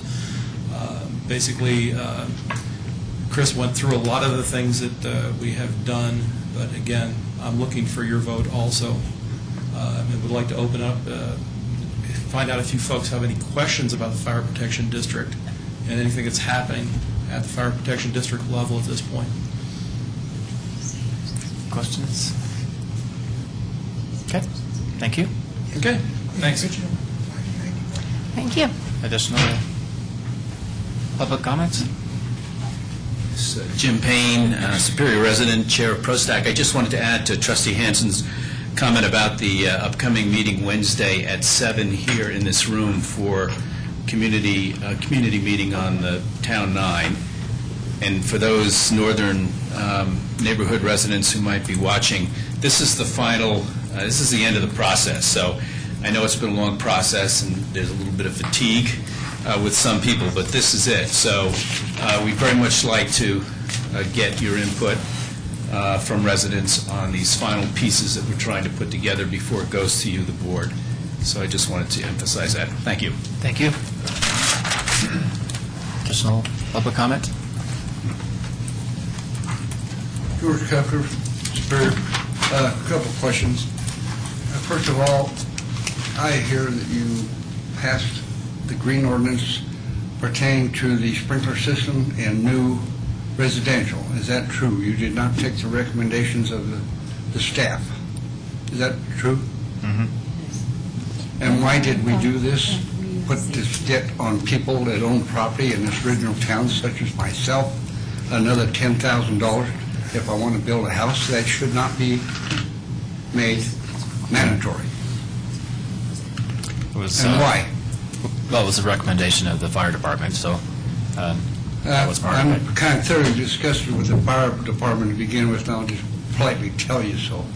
We did have a fire station in this town. It was manned in this original town, and when they built Rock Creek, they took everything away from us. We have no man, and we do have about 30 mobile homes in this town, plus residentials. And we did pay for a house up here for people to live in it, so we would have protection in this town, not a mile and a half away. I'd like to see something done about that, I really would. So, that was their recommendation. Why don't we just predate it and go back to 1990 and let you all spend $10,000 on your homes up there and install the sprinkler system? Since you want to force me that I own property and want to build eventually, or my family does, I think that you ought to be entitled to the same deal. Okay? Give it some thought before we go any farther, because I'm strictly against dictators telling me what I got to do with my money and how I spend it on my home. I agree with some of the rules on the code, but we're going out, stepping out of bounds here. Secondly, a quick question. We got two parcels across the road that we're thinking about putting $500,000 in, I'm hearing, or 400 and something. Why are we showing partiality to two landowners over there? We got four. We got 160 acres over there. If we're going to go halfway, why go halfway? Go all the way. In terms of all the properties in the town center? In terms of the properties on the town center project, is that what you're referencing? That's two parcels. There's nothing that dictates that has to be that way. It's all annexed to the town as one, not just because of town center. I tend to agree if the other property owners wanted to come ahead and join the party, that would be... They probably wouldn't be notified. No. No, that's not true.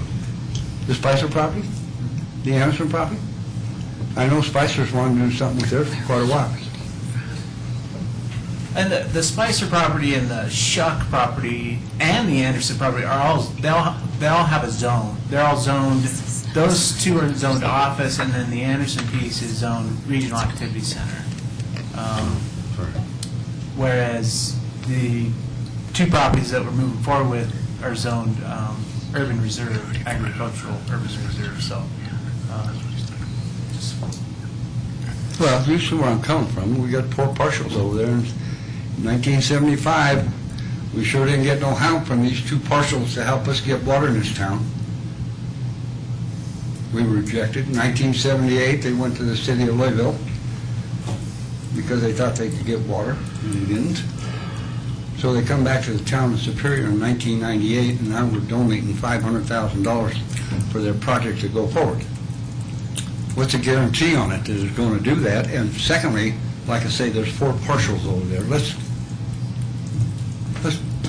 do the whole thing if we're going to do something. Just to be clear, I guess I have to bring this up. We're not donating money to anybody, so we're doing some planning that will front end on the cost, but we'll recoup those costs afterwards. We're not throwing money. We had 10 acres over there. It cost us $1 million that we are promoting over there real well. I'd have to say that's money. That's a different issue, but in terms of what you're talking about, that money's coming back to us. Same principle, Mayor. Yep, fair enough. $1 million is too, Well, it depends on how it's all structured. But. eventually. Additional public comments?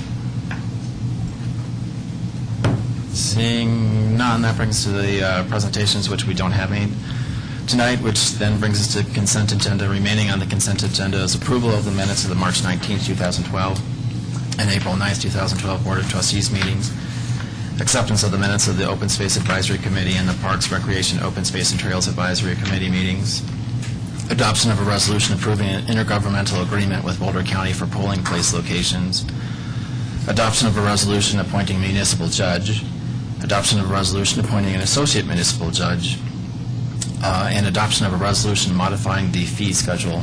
With that, I'll entertain a motion to approve the consent agenda by Trustee Williams, second by Trustee Skumatz. Discussion. Phyllis? Hanson? Yes. Buckle? Yes. Pennington? Yes. Skumatz? Yes. Williams? Yes. Gregoris? Yes. Cirilli? Yes. Great, thanks. That brings us to item number G, and I don't know if I can, the attorney will have to weigh in on this, but I'm going to recuse myself as much as possible in terms of G because one of the parties involved is a longtime personal friend of mine. The school that 2 of my children go to are going to potentially get a grant from this, and one has to do with a board member. So for those reasons, I'm going to recuse myself, and you can take it as a positive vote or a formal recusal. That's, if you would like to recuse yourself, unless the rest of the board has an issue with that, I don't see any issue with that. Thanks for doing that. Likewise, I'll recuse myself from there because the Superior Rugby Club has applied for a grant as well. Can I ask discussion here? Yeah. It didn't need to be pulled, right? Or could we have just recused, I think like we do with minutes? I think it's there if you actually remove the item that you know what you're talking about. I agree. But we never do that with minutes. I mean, if you did not attend a meeting and you say you recuse yourself from 7A, the minutes, we don't usually pull that. I think this is just because, I think, for example, the mayor wanted to explain why he was recusing himself, so that's fine, it's appropriate. Yeah. But it's the same as the minutes. If I didn't attend it, I would say I would like to recuse myself from 7A because I didn't attend it, and then I didn't pull it. It's not the same. It is the same. But, all right. Whatever the board would prefer. If you can pull them from now on every time you want to not vote on the minutes, that's fine. I'm actually glad somebody pulled it for a totally different reason. I am, in reading through this, was curious why the recommended awards were in some cases half of what was applied for, so I was curious how that came to be. Well, there's $2,500 available each quarter. I see. And then based on the points accumulated for each proposal, the award Was based on the percentage of the total points. Right. I did not understand that this was $2,500 a quarter. I thought it actually was $10,000 a year. So That is $2,500 a quarter. Yeah. Yeah, we accept applications every quarter. Okay. I'm not a math major, but There's a difference between 2,500 a quarter and 10 grand a year if it can all be allocated at the same time. It's how it's allocated. But we can talk about that offline. High math. But I did not understand that it was 2,500 a quarter. Yep. Okay, thanks All for the right. clarification. Trustee Skumats. And when I read through these and heard what they had to offer and, you know, what was going to last and all that sort of stuff, I wasn't really in favor of chopping. You know, it seemed like half wasn't going to get us half of the value in some of those cases and that sort of thing. So I would actually recommend that we defer one to the next quarter or something like that. And I'm sorry I didn't know that there was a trustee involved in any of these. And I had actually, in reading them, I had wanted to give 1 and 3 the money this time and 2 hold it to the second one. But and I don't want anybody to take that personally. I didn't even know that anybody was involved. But in any case, I'd like the fact that number 1 had a retention of shelters and that sort of stuff, and that number 3 had a video that would be well, and it seemed like that those dollar amounts would add up well. So if I can come off of Lisa's comment, is there any reason why, if something is not sort of divisible, that we cannot take money from the next quarter and actually bring it forward to fully fund something this quarter? Well, I wouldn't recommend that because you don't. I get some really deserving things next time. Yeah, I mean, you don't know how. We've had in the past, 7 or 8 applications come through in a quarter. So if you, I wouldn't recommend Okay. that we do that. Historically speaking, the way that it's been handled is exactly this way, and it has worked. So I'm actually in favor of the way you divide it up. I'd rather have all 3 get a portion of it and not have anybody be excluded if they have enough points, basically. So, Trustee Williams. I also wanted to know how we advertised this, and did El Dorado, I'm just curious as to why El Dorado K-8 didn't submit anything, because normally they are a big submitter for these. I mean, we advertise through all of our typical means, website, Channel 8, newspaper, message board, all the usual. Do we know how Superior Elementary was able to find out about these? I presented to him at Okay. the PTA meeting.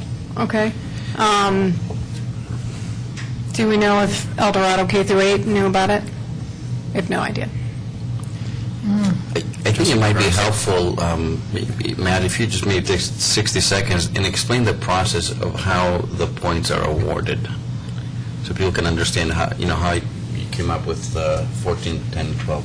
Yeah, so we look at a number of criteria when we get the applications, and this is just a recommendation from staff with the knowledge or acknowledgement that the board, can do. It's your contingency grant, so if you disagree with us, we're not going to Be offended. We're not going to be offended, but so the 4 criteria that we look at is the amount of direct and substantial benefit to the community, whether the benefits last for more than a year, and whether it provides assistance where there's a health or safety concern, and then the last one is whether the applicant is locally based. So they, in their application, they answer those questions, and then we go through and do an analysis and then award the points based on that. Okay. The board. So do we have 5 board members voting on this then? Mm-hmm. Any public comment regarding this particular issue? No.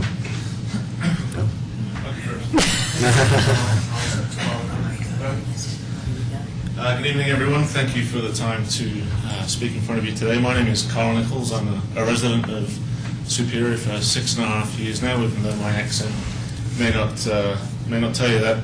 I'm currently the treasurer on the board of the Superior Rugby Football Club, and I would very much like you to consider donating the $700 to our team at this juncture. We're just about to start our 3rd or 4th season. The club grew up, I've started about 4 years ago with about 7 or 8 children, and this year we have membership in a region of about 50 children that mainly it's been driven by my colleagues over here on the board and our president, who've worked very tirelessly to bring rugby to the community. Rugby is the second most popular sport in the world. It's a global sport, although a minor one in the U.S. But those who are in the know will know that in 2016 the rugby sevens will become an Olympic sport again after a hiatus of a number of years, and that's the sport that we play. If you look through the application that we made, you'll notice that a lot of the equipment we're asking for relates to the safety of the children. Those of you who know rugby will know that it is a contact sport, and it's very important for us to be able to teach the children how to play the game properly and to engage physically with members of the opposite team. So, given that our season is just about to start, I would definitely request that you consider our application at this time, since a deferral to another period, if what I gleaned from some of the comments on the board may mean that we actually do not get the grant again, and if we're able to get the grant now, we're able to put it to good use for this particular season, which is already underway. So please, I would definitely appreciate consideration for this particular period. Thank you.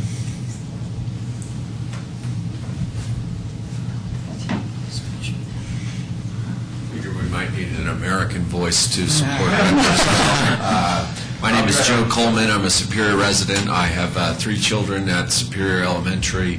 I also have 3 children involved in the rugby program and have derived great benefits throughout the local community, as well as expanding into our neighboring communities. One of the benefits that we have in Superior Rugby is that we are benefiting the community by bringing in kids and recognition to this town by the involvement of Superior Rugby. I think the benefits will last longer than a year because each child is going forward in the program and developing life skills through their involvement with the program and the parents involved as well. So I would recommend strongly that the board commit resources to furthering the development of the program, as it's grown tremendously in the 3 years since its inception and will continue to grow with town support, as well as the recognition that Superior is getting by running a classic program that promotes safety and our children's benefits through the community. So I thank you. Thank you. Hi. Scott Chantra. I'm a resident, father of 2. My boy plays. I'm one of the co-founders of the team. Chris and I started this club about 4 years ago, and really it was just, hey, let's get our boys out for a run because everyone could use a little run. And it's expanded. We talked to the teachers and the gym teachers at the Superior Elementary, El Dorado Elementary, got them excited. They let us pass out some paperwork. Got a couple more kids recruited. Last year we went at about 25 children. We have almost 60 now, as alluded to. So it's growing, but one of the most important things about this club and about rugby, especially in Colorado, at the national level, when you look at the different states and the kids that play, Colorado is absolutely one of the fastest growing up-and-coming states in the entire country for youth rugby. As Joe mentioned, it's going to be a Olympic sport again in 2016. But what we're trying to do at a local level is really bring a sense of community and a sense of teamwork to the kids. When we had our coaches clinic yesterday, there were about 30 coaches from around Denver and the greater area that all showed up at the courthouse in Glendale and the field right next to it to go through the training program and talk about the rules for the year, talk about the program for the year, that sort of stuff. And the emphasis at that event yesterday was really about teamwork and just having fun with the game, not about winning, not about the attitudes that you would see with some other sports. It was, let's get the kids out, let's have them run with the ball, and let's teach them how to have fun with this game. And that's what we're trying to do at the local level. And the donation would help greatly to fund the equipment, to make sure the kids are having a good time, to help offset dues for the children that can't play. So we think we've got a good program. We think our heart's in the right place with this program. We'd really love your support. Thank you. Thank you. Trustee Gregorius? Yeah. My oldest son started out when Mustang football was at its infancy, and came up through that, and that is a great organization. It greatly benefits Superior and has brought a lot of the whole community together. And I kind of see what you guys are doing right now as the second wave of a wonderful sport. My son now is 17 years old, and he plays rugby now for a league, and it's brutal. I mean, he comes home like he's bruised and scratched, but he loves it. And one of the things he loves, and one of the things that I've enjoyed as a new fan of rugby, is the camaraderie. And even though it's a tough sport, when the game ends, to see the two teams together, and is a great mutual respect, even though they beat each other's brains, and during the game afterwards, it's a wonderful sportsmanship. So I will wholeheartedly support your endeavors, not just financially here today, but any other way that I can. Trustee Pennington? I, however, don't even know what rugby is actually, other than a sport. There's a movie. But I was interested. I read through all the original applications here, and I was a little surprised on the proposal as put forth or graded on page 64 of our iPads here, that it actually got 0 points for assistance where there is a health or safety concern. So I happened to note that when I was going through this, because I thought the original application actually had a health and safety bent. So for whatever that's worth. That's confusing, actually. Yeah, it's confusing, and I was actually glad to hear that you stressed the health and safety aspect. Please. Trustee Skumats? So, I think the one I'm concerned in particular about cutting is the shade thing. I don't see how you can build a shade thing for less than the amount they're asking for. So I would really hate to see us cut that at all.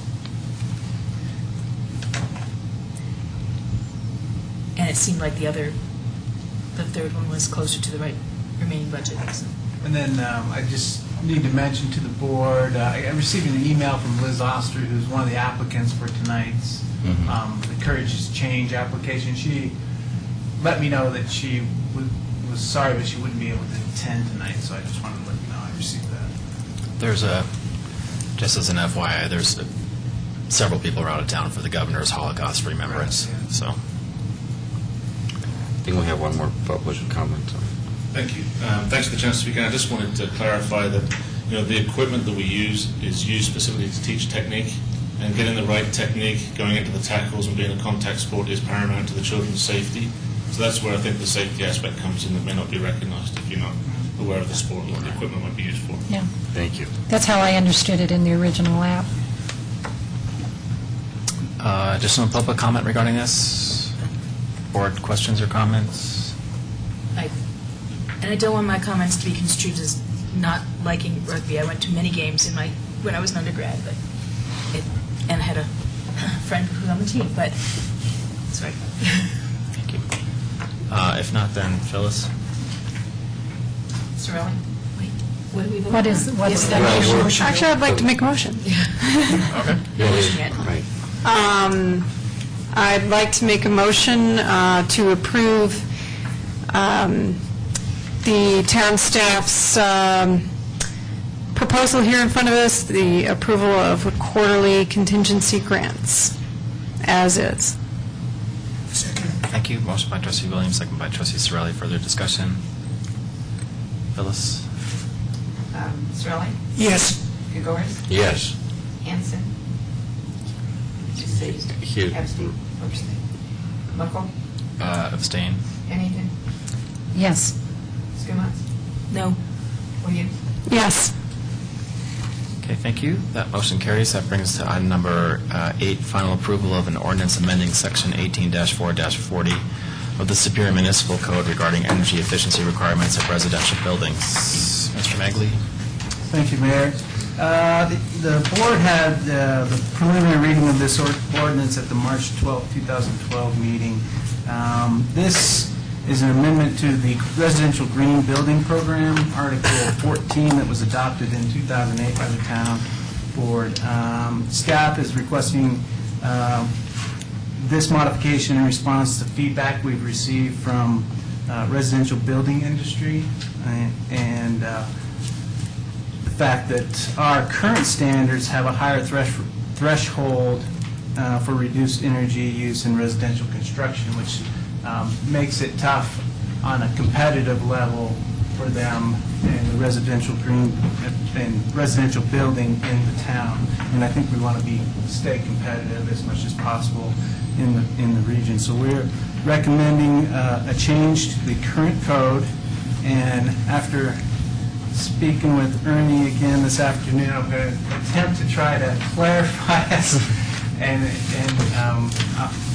ask Ernie to come up if I get anything wrong. So basically, in the ordinance and chart, in the chart on page 1, what we are requesting a change of is to add townhomes to the single-family dwelling category.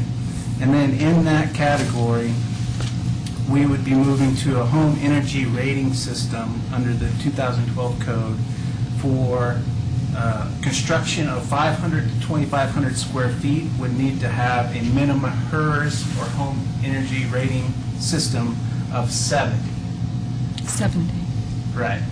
And then from 2,501 square feet to 5,000, we would change that so that though that construction, homes under that would be more energy efficient than the 2012 code.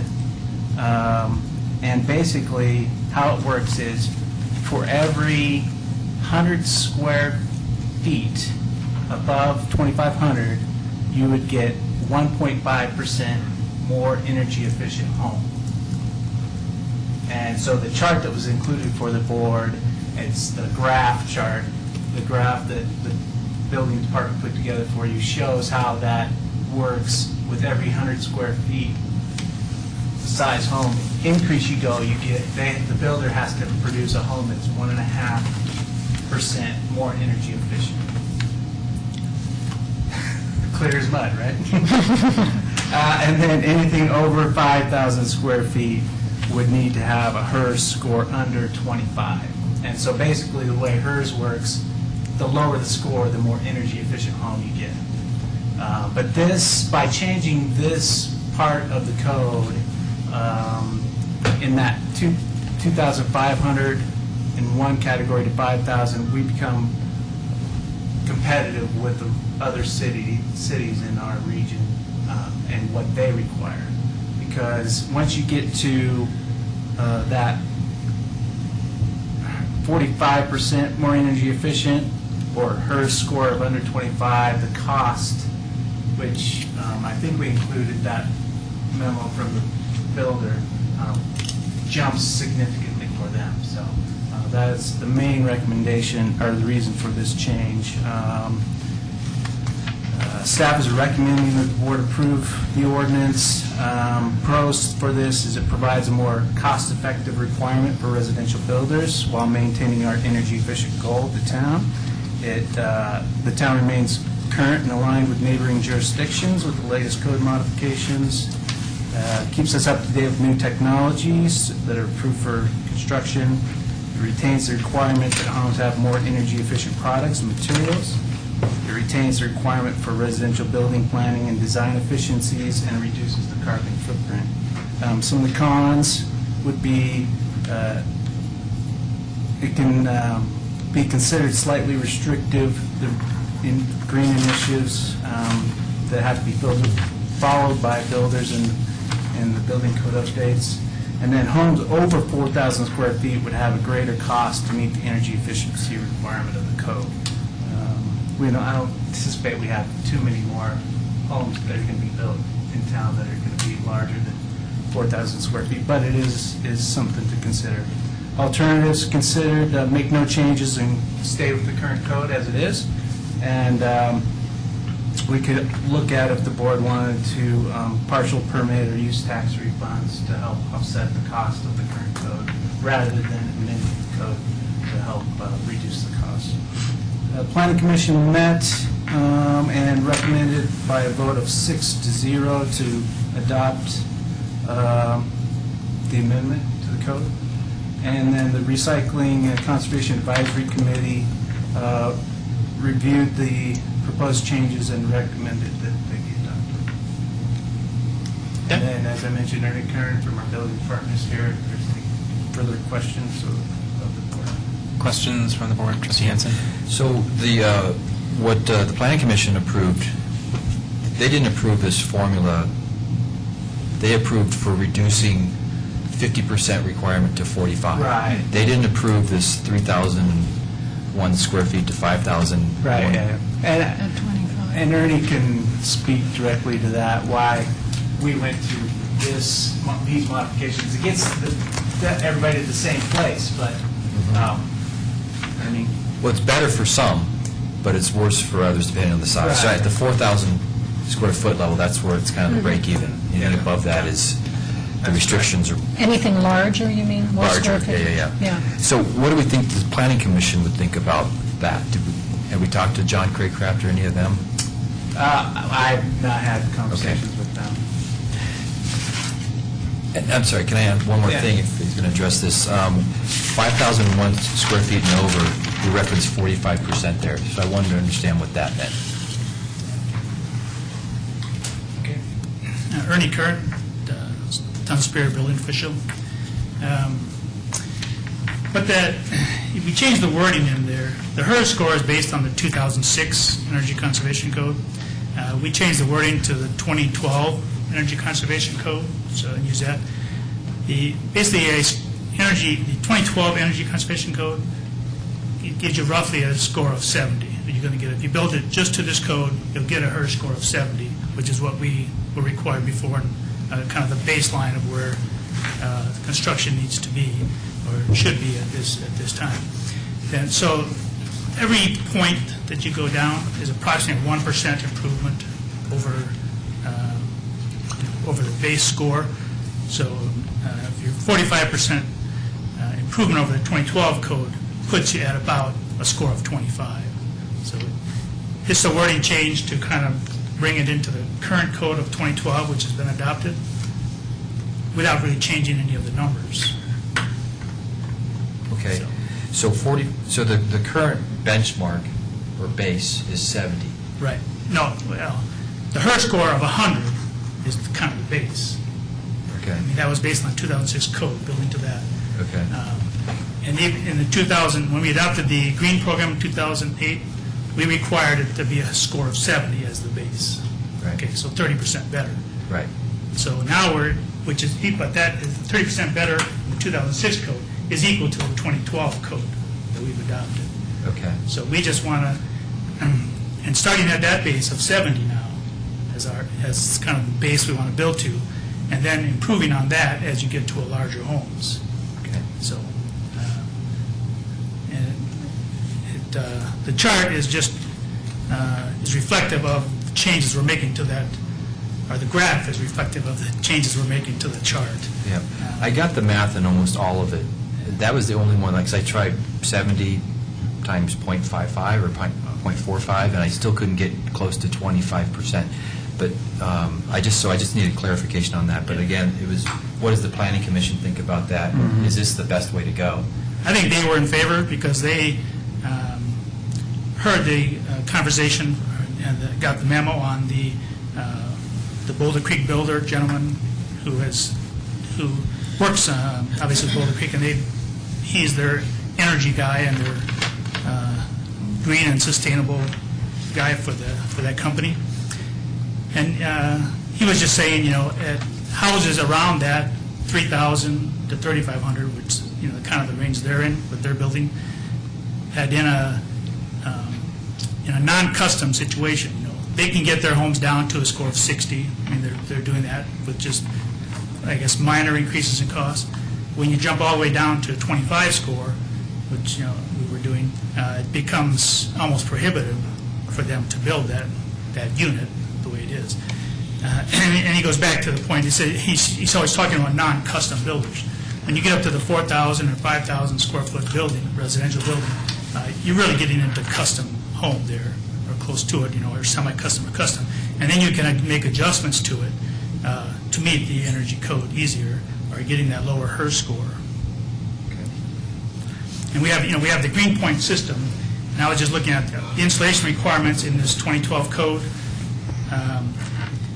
That will get you already 4 points in our green points, because the insulation values have, the R values have increased or the U values have decreased in the requirements. And so meeting this code now is already getting you some of your green points.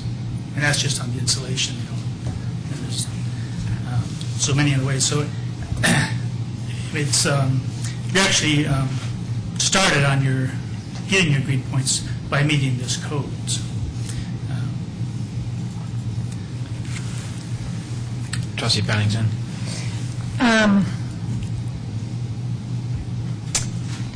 Have to form my thought. Okay, at this, looking at this formula-driven, this 1.5% with each 100 square foot increment, you actually have lots of different steps based on those, lots of different levels of HERS based on those 100 square foot increments. Right. So how does that work in practical application? Is the technology out there able to measure that specifically? yes. Well, it's two things. They submit plans of their house, so we determine the area, the square footage of the house, and that tells us what their HERS score has to be. Okay. Then they go, and I guess I explained it in another memo, what the HERS score, how it is done. It's a computer model, and then you have to get your estimate of what it's going to be, and then your construction, how you're constructed, it's inspected by your HERS rater for your insulation and that sort of thing. And then they do the test afterwards. You have to meet certain requirements on your infiltration or test, the blower door test that they do at the end of the job. And then they put that together and they come up with a final HERS score. So that would be what they would have to meet then to get approved. Yeah, but my understanding, and I apologize in advance if I'm totally off base, but for example, the old requirement within a range of 2,501 to 5,000 was one. Right, we took just a single drop. Right, and that's where you get that, Right. the stair step. But now, within that same thing, since it's basically 2,500 square feet divided by 100, it's 25 different levels. Right. So is this not more onerous on the building industry? No, it's less. Because instead of dropping down to a score that they couldn't reach practically for a non-custom builder, you're now gradually going down. You're starting at your 70, and if you're only at 3,000 square feet, you're only down 7.5 points, so you're only at 62.5. Okay, now take that, I'm with you, that's good. So take that now to that largest home, let's 5,000 square feet, whatever it is here. 5,001. That's a HERS score of 45. No. 25. To me, Up to 5,000. and if you look at the build-out of Rock Creek, if that were yet to happen, there were several models out there that were over that. It accounted for, I think, a substantial number of homes there. They're at 25, which is extremely onerous, is it not, to expensive, according to that one testimonial, to apply. Not as great a deal as it looks like. When you get up to that size home, they were actually, I think they were calling them custom, semi-custom homes, okay? And all you do is you're going back to your plans then, you're developing your plans from the start, okay? And then you can build factors into it that'll get you down there, okay, to get that score. And, maybe with the first one, when the plans come in, they're working with their energy rater, and so maybe they got to make modifications to their plans before they start construction to get their estimate down there. But on a home that size, What are we On a talking percentage about in basis. dollars? You know, that Boulder Creek testimonial, put it in dollars. What are we talking about for those homes to drop from you know, the HERS score of, let's say, the previous level above, I don't know, 45 down to 25? I mean, it seems to me quite substantial in application. Okay, so he was talking about getting down to 50%, okay, for HERS score rating, okay, 50% improvement. He was talking about $20,000 to $40,000, okay. But when you talk about a home that size now, you're talking about $1 million home maybe. So your But- percentage of costs on that. But going down to 25, if it's 20,000 or whatever, going down to 50, what's it going down to 25? There's also a difference because you're starting from scratch. The homes out there in Rock Creek, I mean, townhomes that are out there that are partially built, have 2 buildings built, they already have their design set. So it's hard to go back and make adjustments to it and do that. When you're talking about starting from scratch, you can do things like solar orientation, to get your best set up that way, and doing other things that can help you get your home down there design-wise before you start construction. To retrofit a home to 25 is very expensive. To build one and design it to 25 is not so bad. Right, exactly. Do you A envision percent of the price or something. 5,000 square foot houses going someplace in town? Honestly. Well, And if you to me, that is neither here nor there. To me, it has to be sound amendment to the code or not a sound amendment. You know, not necessarily. I doubt it, to answer your question, but still, I wanted to make intellectual sense. Trust me, Ernie, I wish this would have been in place before somebody built my home, okay? But I also recognize real estate recession, recognize, you know, sensitivity to building costs, et cetera, et cetera, et cetera. So, to me, the dollar and cents part of the equation is important here. And what's the incremental increase in the cost of the house as we move from these, you know, the significant levels, 45 down to 35 down to 25. So I guess I still don't understand that incremental cost impact. Maybe I'm just being dense on this one. Anybody else, feel free to explain it to me. Trustee Williams? I'm not going to answer your question. However, I'm going to ask a different one. I understand this to be new building construction. Is this also additions? No, additions are another category. So, yeah. Additions are in the same category as basement finish.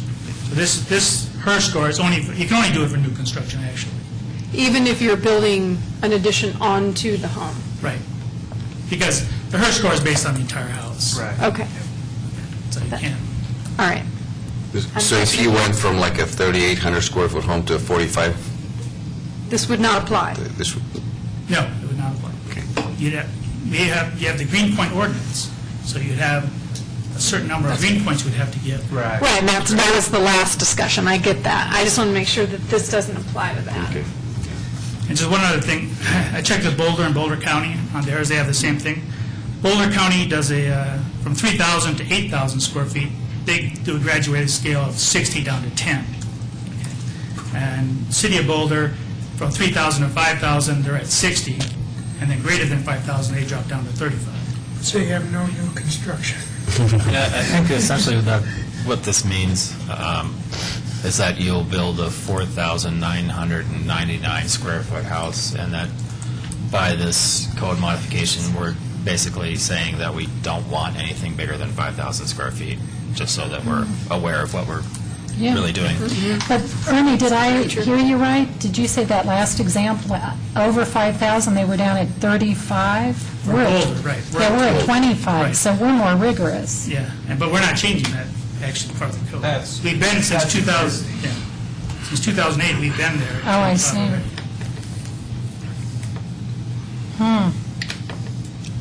Just that no one has come in to test the market on that side yet. Andrew, can I ask? just Yeah, certainly. a follow-up question? So I went through these scenarios and I understand the math, but that one, I'm sorry, I'm still hung up. I want to be able to explain all this if somebody asks about it. The 5,001 and over, that 45%, I understand now we have a requirement, a base requirement of 70. So if you have 70, how is 25, a HERS score of 25, that's not 45% of... Better than the 2012. Okay, I guess... And 2012 is what? What's... Is your starting your score of 70. 70, okay. So... 45% better than that, assuming 1 point of HERS is 1% better. 70 minus 45 is 25. Oh, I see. That's all. Oh, I see It's what it very is. simple. Okay. You're making it more complicated. Yeah, I was multiplying it. Wait a minute here. Okay, because I was trying to apply the same type of formula that you were doing the example before. So, okay, I get it. Sorry. It's a little confusing the way it's written because we're going from the 2006 kind of base to the 2012, but I wanted to bring it into the current code language. So, but it is actually the same. Trustee Williams? Can I clarify one thing? The multifamily dwellings, that 10% more efficient than the 2012 is a 60 HERS rating, correct? Yes. Okay. Thank you. Trustee Bennington? You're going to regret giving those examples. So the question is, 5,000 and over, what if we're making, when you said these are to bring us into line with other communities, in what way do you mean that? Do you mean no more rigorous than other communities? No, just that it's a graduated scale. So we're going to start a little bit earlier. We're at 3,000. We're going to start at 2,500. And we're going to start going down. Incrementally by 100. Better home, energy-wise, more efficient home, starting at 2,500 down to 5,000 square feet. We're just going on a graduated basis. That kind of matches, not exact numbers, but matches the same thing Boulder County is doing on a graduated basis, going down. And just in summary, how does it match in numbers? How does it compare in numbers? Well, Boulder County, they start at 3,000, okay? From 3,000 to 8,000, they go from 60 to 10. Okay. So actually, that's going to be very Where are close they to at ours. 5,001? Probably at 45. That's where, to me, this falls apart. We seem to be much more rigorous at 5,001 than, But we're less rigorous than we were. but why are we more rigorous than the rest of the market? 'Cause that's the way the initial code was written. Is there any merit to, while we're amending, to bring that in line with our competition? I don't think so. And I don't think there's a great difference there. Between 25 and 35 For a and 5,000 square foot 45? home. Right. When you get up to that level, Okay. Dollar-wise, tell me what that impact is. I'll throw a number out, maybe 40,000, 50,000. Again, on $1 million home. So 0.5%. When you say 40 or 50,000, is that on the HERS score of 25 or 35? Going from 45 to 25. Going from 45 to 25. It's 40,000 more. Right. I'm just throwing it out. Yeah, but I agree. Usually 1 to 3%, No, I get it. not 4 to 5%. I agree with the mayor. I think basically what this is it's it's sort of ends up being a policy sort of thing to possibly discourage homes over 5,001. That could be the net effect. Right. But that's what you decided in 2008. But I wasn't on this board in 2008. That's why I'm asking all these questions right now.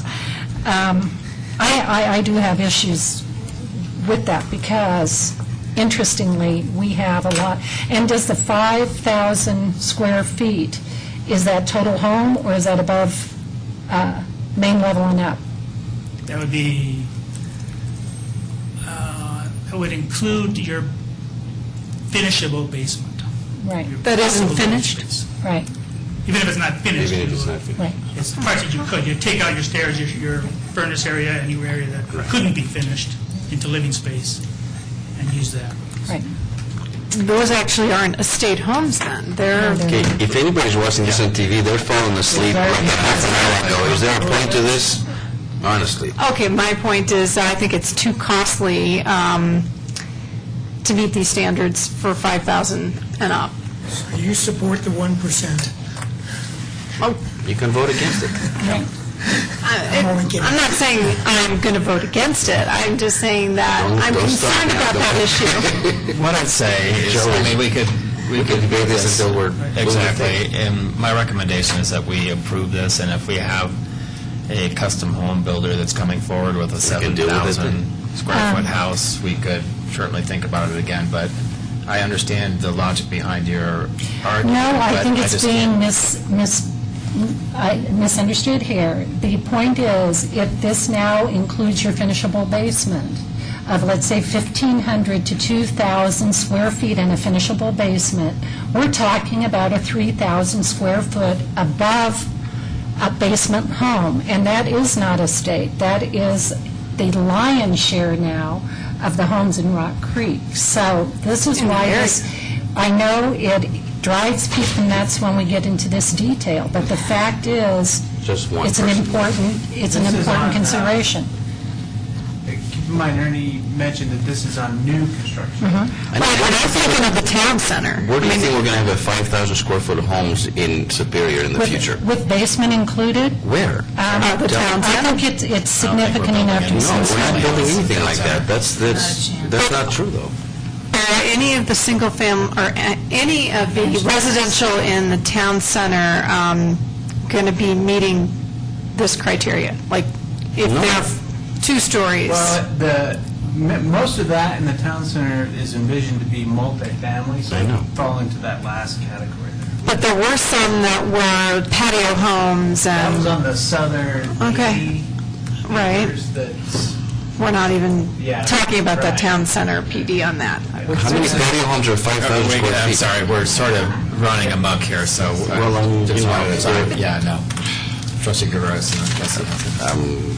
No, I'm just ready to proceed. Okay, Trustee Hanson. What's the proposed size of the homes at Remington above basement? I think those are 3,000, 2,500 to 3,500 square feet. So they potentially could fall under that 5,001 square foot. But I'm not positive that doesn't include the basement. Yeah, it seems odd that we include the basement in that, because aren't there homes with unfinished basements that are appraised with just the livable area, not including the basement?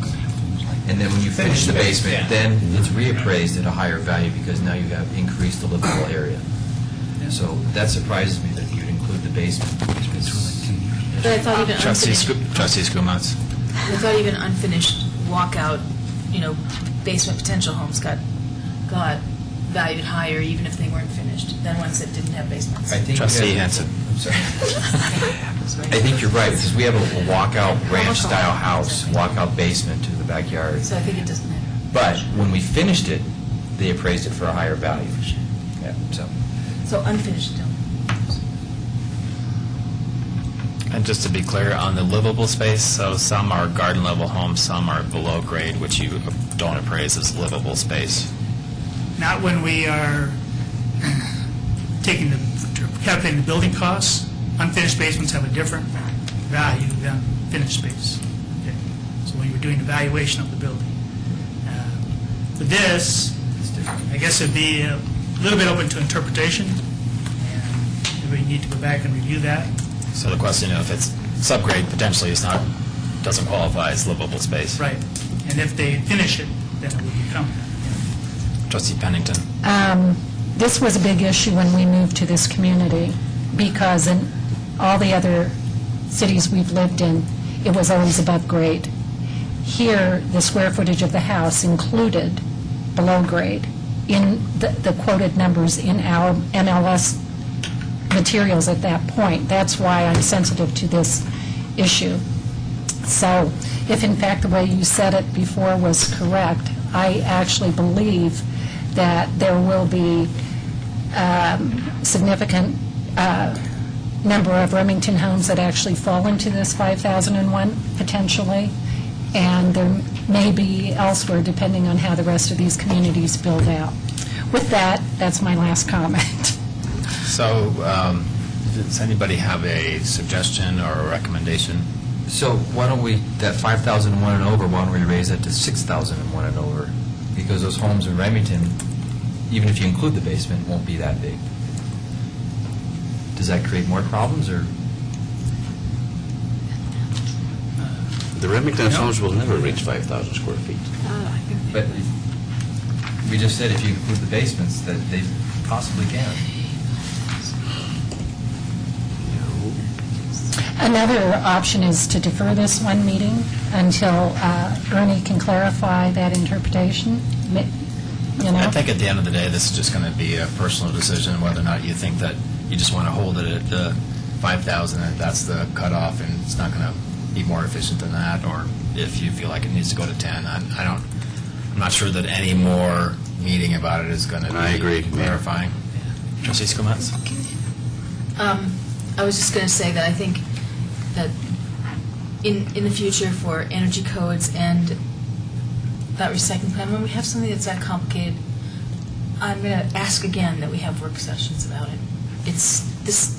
I asked about this earlier, and maybe all we needed to say in this meeting is this translates what exists into current code language, or something like that. But this has just gone like this, and we either need to understand it or we need to not understand. I mean, or be willing to just go with the flow and whatever. And whatever we're cutting here is not the way we're presenting it is not working for me or anybody, I think.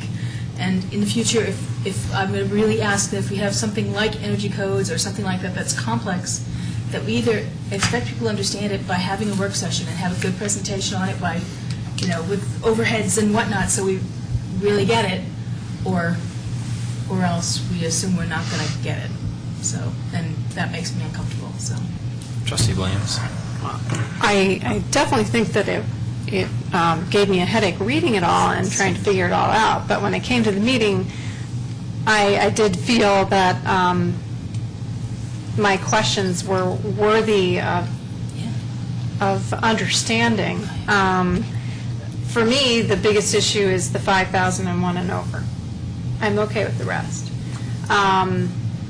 And I understand why, because we potentially have a development that has not been developed yet that is going to be affected by this.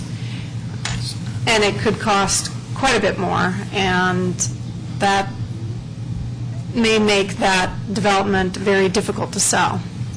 So, and I agree with Lisa in the fact that this could have been a little easier presented, so it didn't take hours to fully comprehend it. But I understand this is a very complex thing anyway, so anyhow,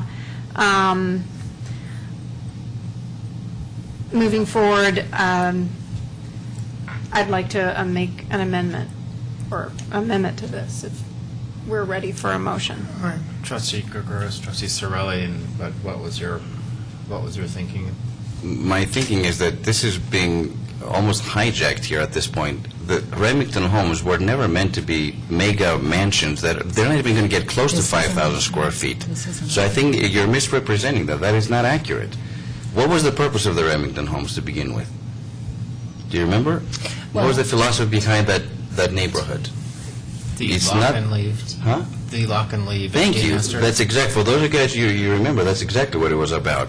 Empty nesters, lock and leave, smaller homes, not the bigger homes that we have up in Rock Creek, so this is not applicable to this. This would make sense if Rock Creek hadn't been built, or the site, south of Colton hadn't been built, and you're building bigger homes, then this discussion would be very appropriate about this.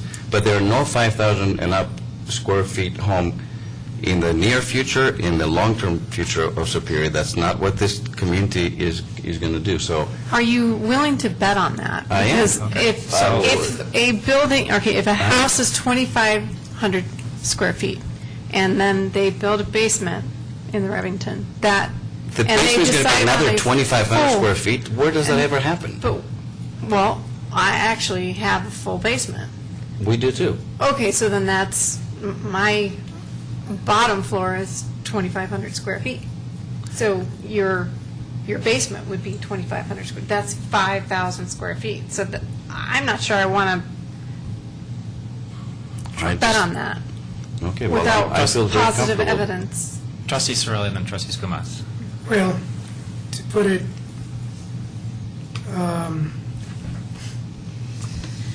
where I thought I understood this as explained, and it's gotten moved from this, and I don't even want to vote on it tonight because I don't know where we are. I understood the logic of, okay, we can deal with this in custom homes because you're designing a custom home. Remington's not custom homes.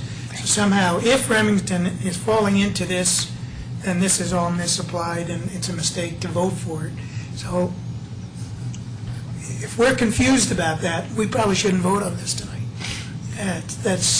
Maybe we need to know, I don't know if we could defer this and get some answers to that. What does this actually impact? Because I'm okay with applying this to custom homes. $1 million custom homes, I'm okay with applying this to them. If that's the intent of this, and, but I don't know if these numbers are accurate in getting us there. So it's... Trustee Skumatz. I'm in favor of something like this. I'm in favor of it as it stands. I'd be in favor of it being more aggressive in some cases, but if we can't just switch it to 6,000 feet, although my math may be wrong, but I think if we move to 6,000 feet and then 6,001 and over, we end up at 6,000 feet being 18 or something like that, so we would have to cap it at 25 or something like that. So it would need a little bit of modification in the language if we were to try to move it to 6,000. The middle one would have to say to a max of 25 or something like, or min of 25 or something like that. I think I'm okay with just translating. The intent of this, I think, was to translate the old language to the new code, and I was fine with it the way it was, and I think it would be a real shame for us to build homes that aren't any energy efficient, both for the future owners and for the cost of new design buildings. The minimal cost for additional upfront cost for designing a building to be energy efficient, there's just no contest to me that this is the kind of thing we should be doing. So. Public, Trustee Hansen. Just one last thing to keep in mind, that we also are requiring new homes to have the sprinkler systems put in, and the estimates on that was based on a 3,000 square foot home, I believe. So if we're going up to a 5,000 square foot home, that's another cost that's going to be incurred by the building. Public comment regarding this particular issue? Board direction, Trustee Gilchrist. Make a motion to adopt Town of Superior Ordinance Number O-3, Series 2012, an ordinance of the Board of Trustees of the Town of Superior amending Section 18-14-40 of the Superior Municipal Code regarding energy efficiency requirements for residential buildings. Motion by Trustee Gilchrist, second by Trustee Skumatz. Further discussion? All in favor? Skumatz, Buckle, Gilchrist. Opposed is Hanson, Cirilli, Williams, and Pennington. So that motion fails. Any other suggestions? Trustee Pennington? I would, I don't know if this has to be made an official motion, but I actually would like to send this back to staff and ask for these questions to be clarified and it be represented at the next board meeting. What about the planning commission? If you want to, that's fine. Can you, if it's fresh in your memory, restate what the questions are? Well, I can. A couple of mine. Number one is what qualifies for the square footage? Is it a main level and above? I believe that is called above grade, Ernie, right? Or does it include the finishable basement, which is what I heard Ernie say? So that is material to me. I also would like to know, on that 5001, our competitive marketplace, other Boulder County communities, where they are at. And if we are more onerous at that level, do we want to be more onerous, or do we actually want to amend this to a higher number and become less onerous? So I'd like to know the competitive situation there. Trustee Williams? And then I would like to add another question, is how many developments that we've already passed and that are in the future for the town center or whatever, will be affected by this 5,000 and over. I'm going to do this for staff, is some of that's unknowable because we haven't designed the town center yet, but Potentially. Trustee Skumats. And I'd like to ask it not be a board meeting, but in a work session. I just, it's included too much. If we could, since townhomes are now being redesignated as single-family, I would benefit from knowing we only have 10 properties out in Calmonte. What is their square footage on average, or what's the median, or whatever? Because the ones I went in were three floors, and they had quite a bit of square footage despite the fact they were townhomes, so I'd like that. Okay. Anything else? Staff has direction? Okay. I guess schedule it at the next available open work session, whatever that might be. That brings us to item number 9, adoption of 4 resolutions establishing advisory committees and making appointments to each committee with staggered terms. Mr. Magley? Thank you, Mayor. On February 27th of this year, the board approved an ordinance that creates a uniform process to address the formation of our advisory committees, the duties and responsibilities of those committees, and the procedures that those committees should follow. The next step that we've been discussing, the board has been, is to reestablish the committees through each of their resolutions. We've included the resolutions for each committee, as well as the comments from the individual committees on their resolutions for the board to consider. And the town attorney has included language in Section 9 of each resolution that reappoints current members to each of the committees.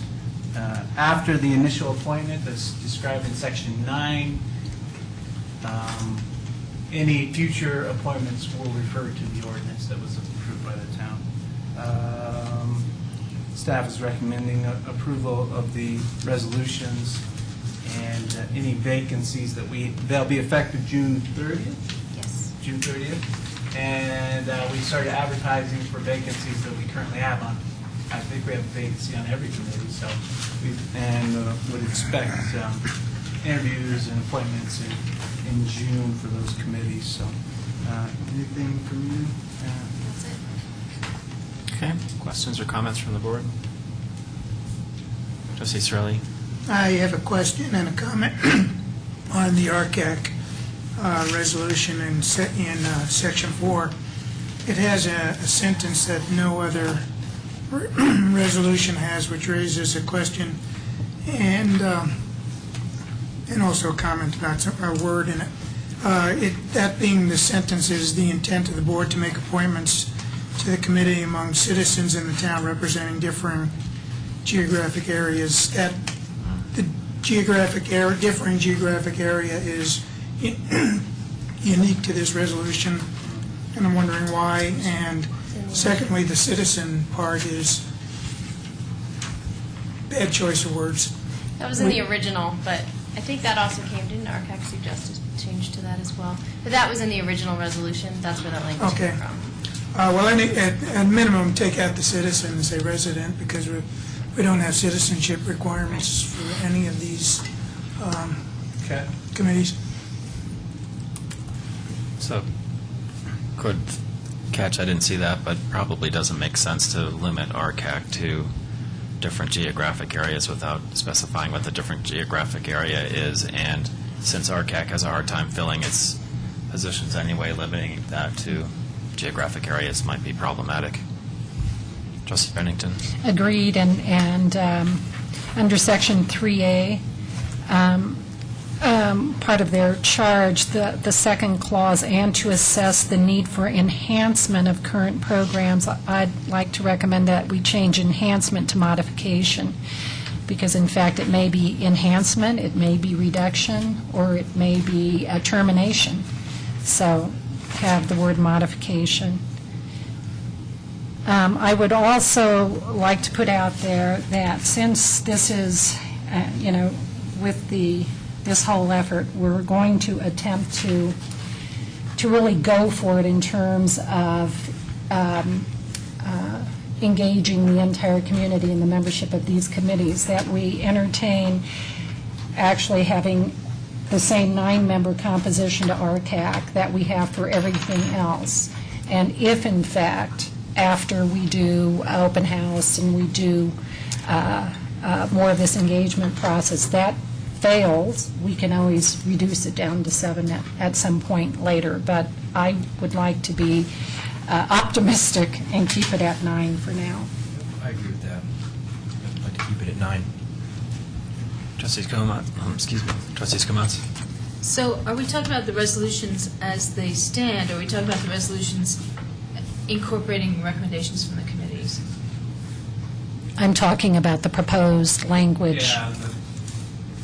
Because there were several recommendations from the committee that... Right. And typically, how we move these forward is we submit to the board the resolutions as they stand, and then provide the comments from the committees, and then the board can decide whether to incorporate those comments or not. Okay, so the sentence about citizenship was recommended to be killed by the committee. Right. The board recommended an increase over the 6, and I don't think they cared if it was 7 or 9. And one of the recommendations was recognizing that we might have this difficulty of filling the slots, rather than recommending a number of quorum, it recommended more than half of the filled committee positions. But most importantly, I think, was the one about, in Section 3, the duties are, it seemed like it was missing a pretty key duty, which was to review stuff that's environmental coming before the board. So that was the sentence that the board recommended including, or the committee recommended including. What was the precise language? It's on page, I don't know what page. At 3, it recommended adding a D that says RCAC shall review proposed conservation and recycle programs before they go to the town board. Rather than just talking about funding stuff, which is not at all, It was a big focus on funding here, when in fact programs were more like what the committee liked to do, and more consistent with what the other committees do as well. Okay. Any other board comment or questions about I just this? want to Andy ask Hansen? on what Lisa's thoughts are. Why do you think that it's hard to get citizens to apply for that committee? I couldn't possibly guess. We've tried everything we could think of. Did you ever do meetings that started later? We've Like done at the... 7? No, not 7, I don't think. I'm wondering if that might have an impact on it, because people usually get off work at 5 or 5:15, 5:30, and by the time they get home, your meeting is already well underway or finished. I'm wondering if that's something that might be considered. I can't remember what time it started. I think we moved it 2 earlier, maybe 6 years ago, something like that. It used to be later, but I don't remember how much later, when Rita was chair, or Rita was the person who managed the committee. So it's maybe. Okay. Any additional board comments or questions, public comment Are you regarding this? asking on all 4, or on? We'll do each one individually. Okay, so shall we deal with RCAC first, since we're on? Oh, well, I had it as a historical commission first. Okay. Any board comments about any of these resolutions? Any of them? Any of the 4 resolutions? One at a time, though? Just Yeah, get I don't want to do that's getting confusing us. Yeah, I think we should do one at One a at a time. time. But if there's any public comment about any of these resolutions, this would be the time to do it.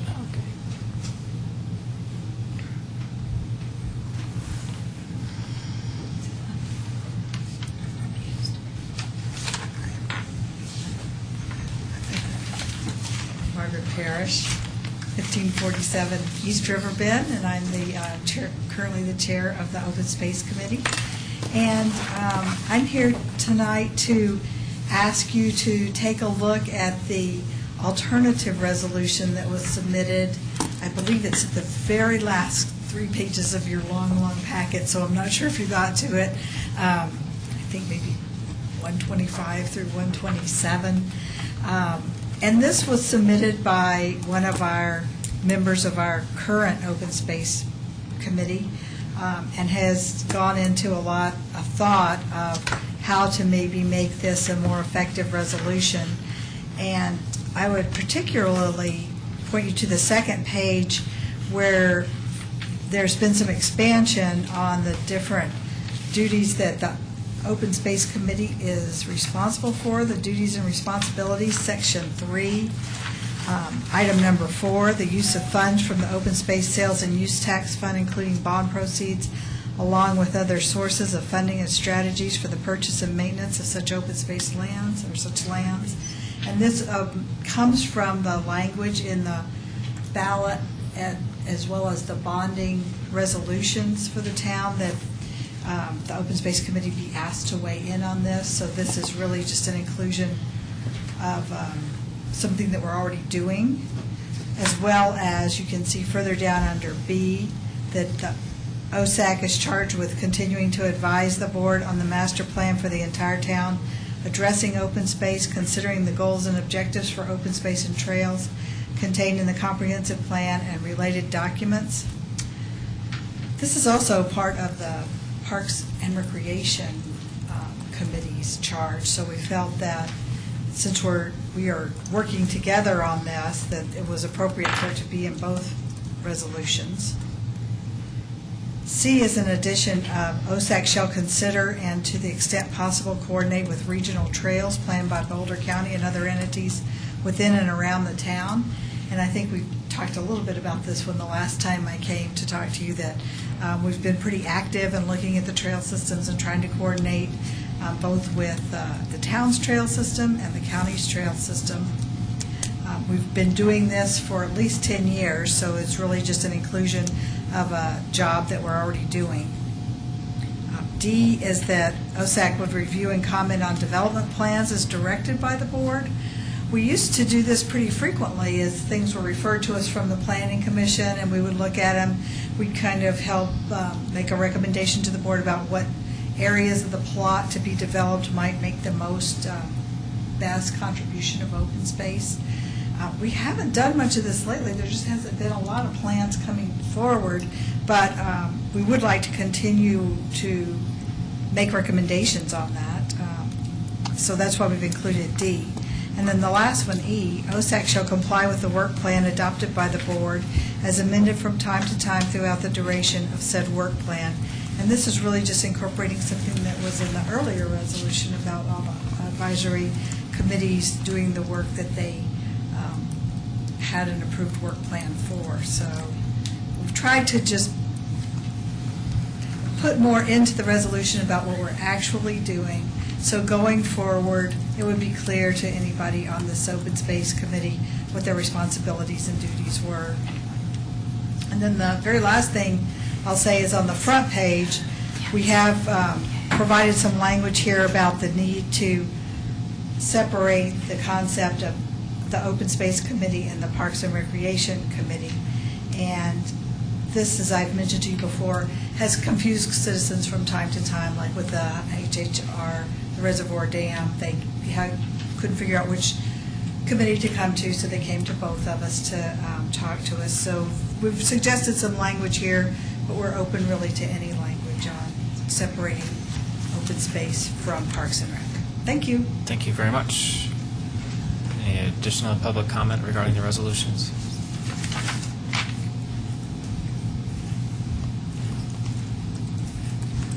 Jim Payne, Town of Superior. I chair the PROSTAC committee. Just to comment on two aspects, and I provided the board with this information, so I'm not going to go into great detail, but one that if on the issue of the quorum, this has come up, and I know it came up in OSAC and it came up in PROSTAC, so to the extent that we're looking at common proposals, I do have an argument against that. I think it's one of the strongest incentives that a committee has, and I served on two now for 5 or 6 years, to get attendance, and one of the strongest arguments we have to get people out is to meet quorum. So if we have sliding quorums that allow the quorum to drop depending on the circumstances, that takes away one of the major incentives, and it becomes self-fulfilling. So I would suggest that the board consider that on an exception basis. If a committee is having an extenuating circumstance and the board feels compelled to address that, then they can always make a temporary change in the quorum.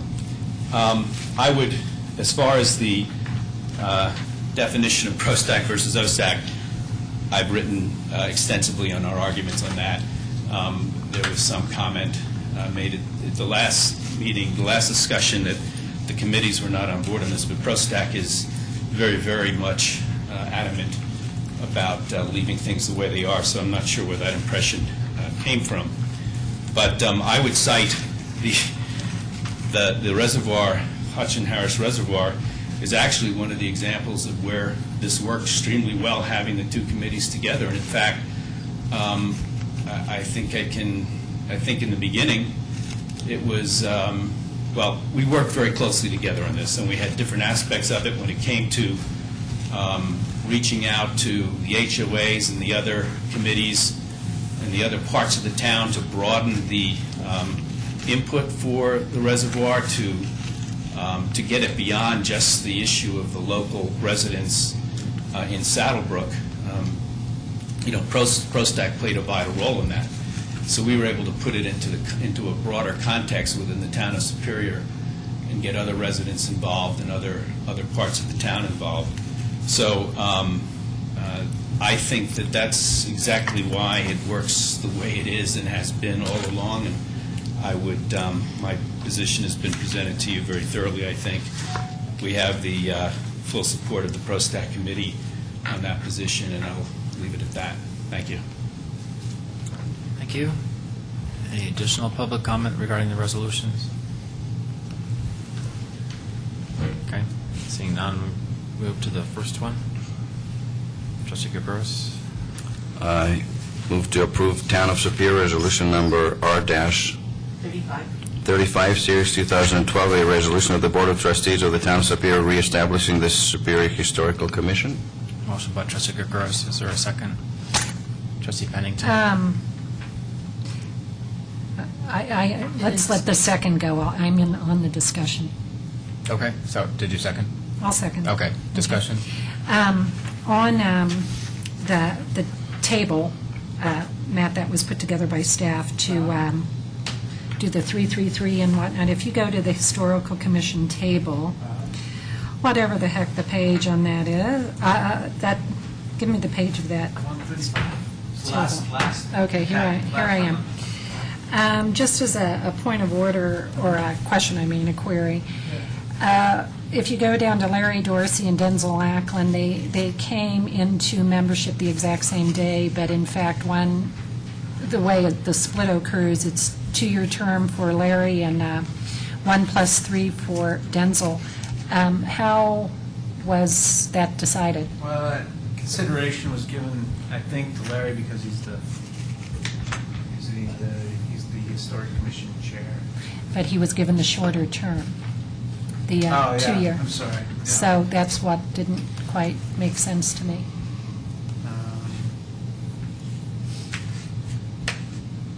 That was the intent, so. Can that be reversed?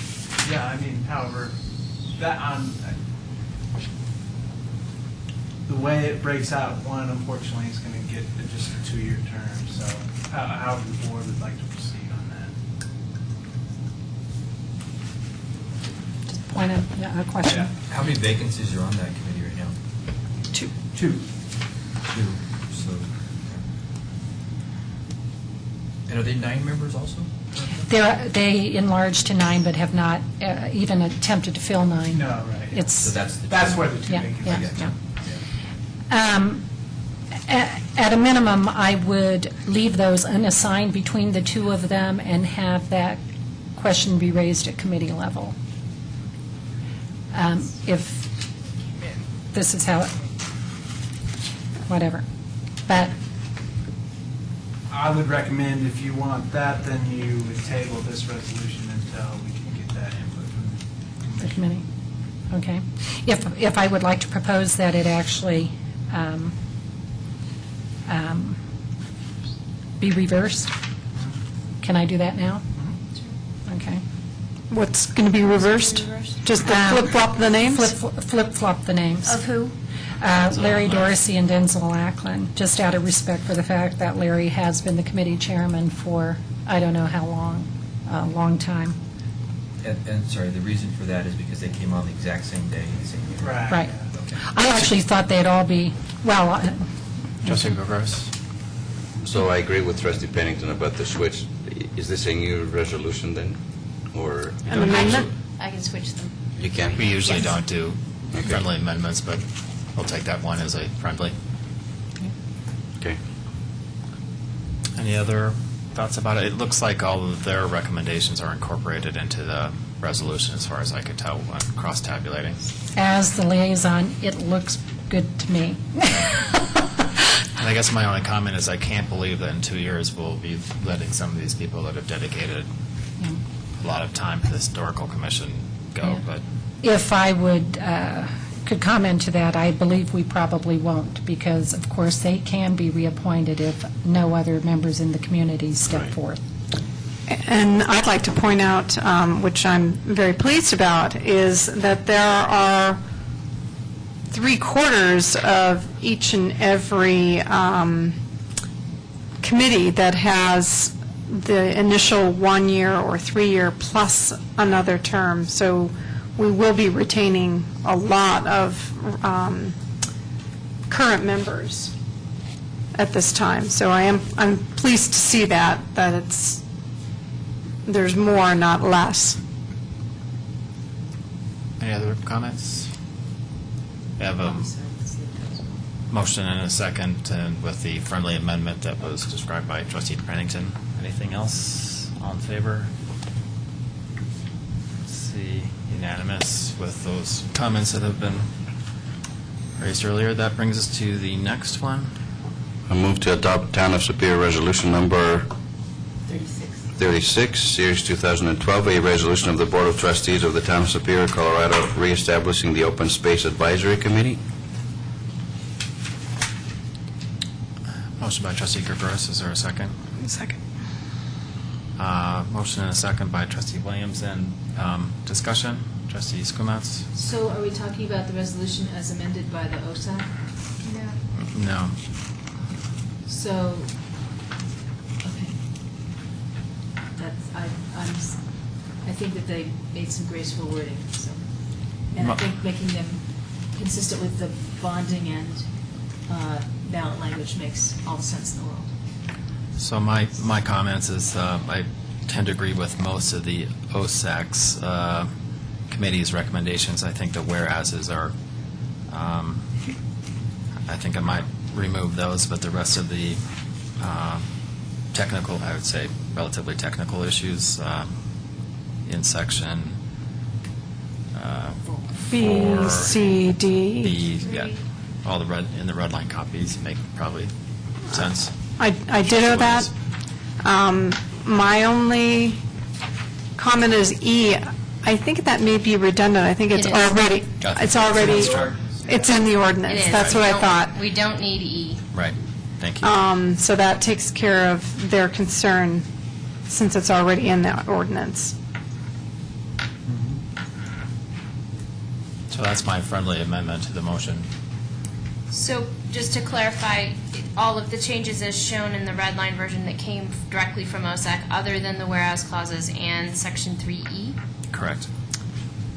Correct. Okay. Is that what we're voting on? That's my recommendation, but And I'm seconding your friendly amendment. But who made the motion? Oh, yes, then you would vote on the friendly amendment. we can do that if we want to. We If you want, can, yeah. And- technically, if you want to do this, we'll vote it down and we can have a new, I'm fine with Right. that, I just didn't know who made the amendment. however you want to do it, If the person who made the amendment was willing to, So- or made the motion was willing to accept the friend. which I think was, I'm accepting the friendly. Okay. Oh, right? Perfect. Now okay, you can vote thank on you. it. The friendly amendment, Actually, how it goes is, we vote on your friendly amendment, and Yeah, I if mean, that technically, you is vote these voted things. down. It depends on how you run these things, but if people understand what the language is and if it's accepted by the It's persons. accepted by the movement, then you can vote on it Yeah. as amended. So if we vote this down, it goes back to his original motion. Correct. Okay. Well, no, this is on his motion. Right. This is on the motion. Right. With those changes. Right. So If you vote this down, there's no motion on the table anymore. Right. Thank you. But even if we vote on their amended version, we still have to amend that because we'd be taking No. out the whereases. No, because what We're we're voting asking on you to the- vote on is what I just described. Described, which is minus the whereas clauses Okay. and section Right. 3E. Okay. Any further discussion? All in favor? So in favor is Sorelli, Skumatz, Smuckle, Williams, Gregoris, opposed is Pennington and Hanson. Okay, motion carries. Move to adopt Town of Superior Resolution Number R-37. Yeah, I'm getting this. All right, Series 2012. A resolution of the Board of Trustees of the Town of Superior reestablishing the Parks, Recreation, Open Space, and Trails Advisory Committee. There's a motion by trustee Gregoris. Is there a second? Second by trustee Hanson. Further discussion? Trustee Skumatz? So I guess I've had a difficulty with the overlap between the committees, and it would, my preference would be that we replace the words open space and trails and those responsibilities with something like footpaths or something like that. I just think it leads to such confusion that would be my preference. So there you have it. Okay. Any further discussion? I mean, I guess I completely, I mean, I've already said this before, that I think that there should be a distinction between the committees, so this is not new news to anybody, but I think it hasn't been the majority opinion, so I'm not going to die on my gavel about it. So. I didn't understand your comment. Say the first part again, maybe I didn't. The first part is that I think people are aware that I think that there should be a distinction between the Open Space Advisory Committee and the Parks, Recreation, Open Space Trails Advisory Committee by removing the open space portion of it, so it's clear to our residents what each committee is actually doing. But when we had this discussion before, that was certainly the minority viewpoint, so. And if you're saying you're adding this now as a friendly, I would disagree with that. So this would be- Not adding, because I know it's not going anywhere. Just want to make sure that, Because we just took out the whereas in OSAC. Okay. Just threw me off there. Okay, there's a motion and a second. If there's no further discussion, all in favor? Whoa. There is, hold on. Okay. What Keep is- asking. If there's any more discussion, this is the time. I'm right there. Okay. Please clarify the motion. the motion is what it is. As As is. is. As written. No amendments. Thank you. Okay. You know, it's getting late and my coffee is getting stale. Any further discussion? Seeing none, all in favor? In favor is Hanson, Sorelli, Muckle, Williams, Gurgurus, Pennington, opposes Skumatz, and I think people know where my thoughts about it. Let's see. Next, do we have a... Move to adopt Town of Superior Resolution Number R-38, Series 2012, a resolution of the Board of Trustees of the Town of Superior, Colorado, reestablishing the Recycling and Conservation Advisory Committee. Any changes to the resolution at all? Yeah, Section 4, I suggest we leave it at 9 members and then make the quorum at 5. Sure. There was also the discussion earlier about removing About the part removing about language at the- citizens. Yeah, there were 3 things at least. Trustee Skumatz, do you want to? Yeah, I was going to make a second. And then the other, if the person who makes the motion is willing to, I think the other head noddy type things that we heard were that it was okay for 3D to get added, which had to do with reviewing conservation and recycling programs before they go to the town board, and getting rid of the section about the citizen thing. And the modification. And the word modification in 3A Right. replacing enhancement.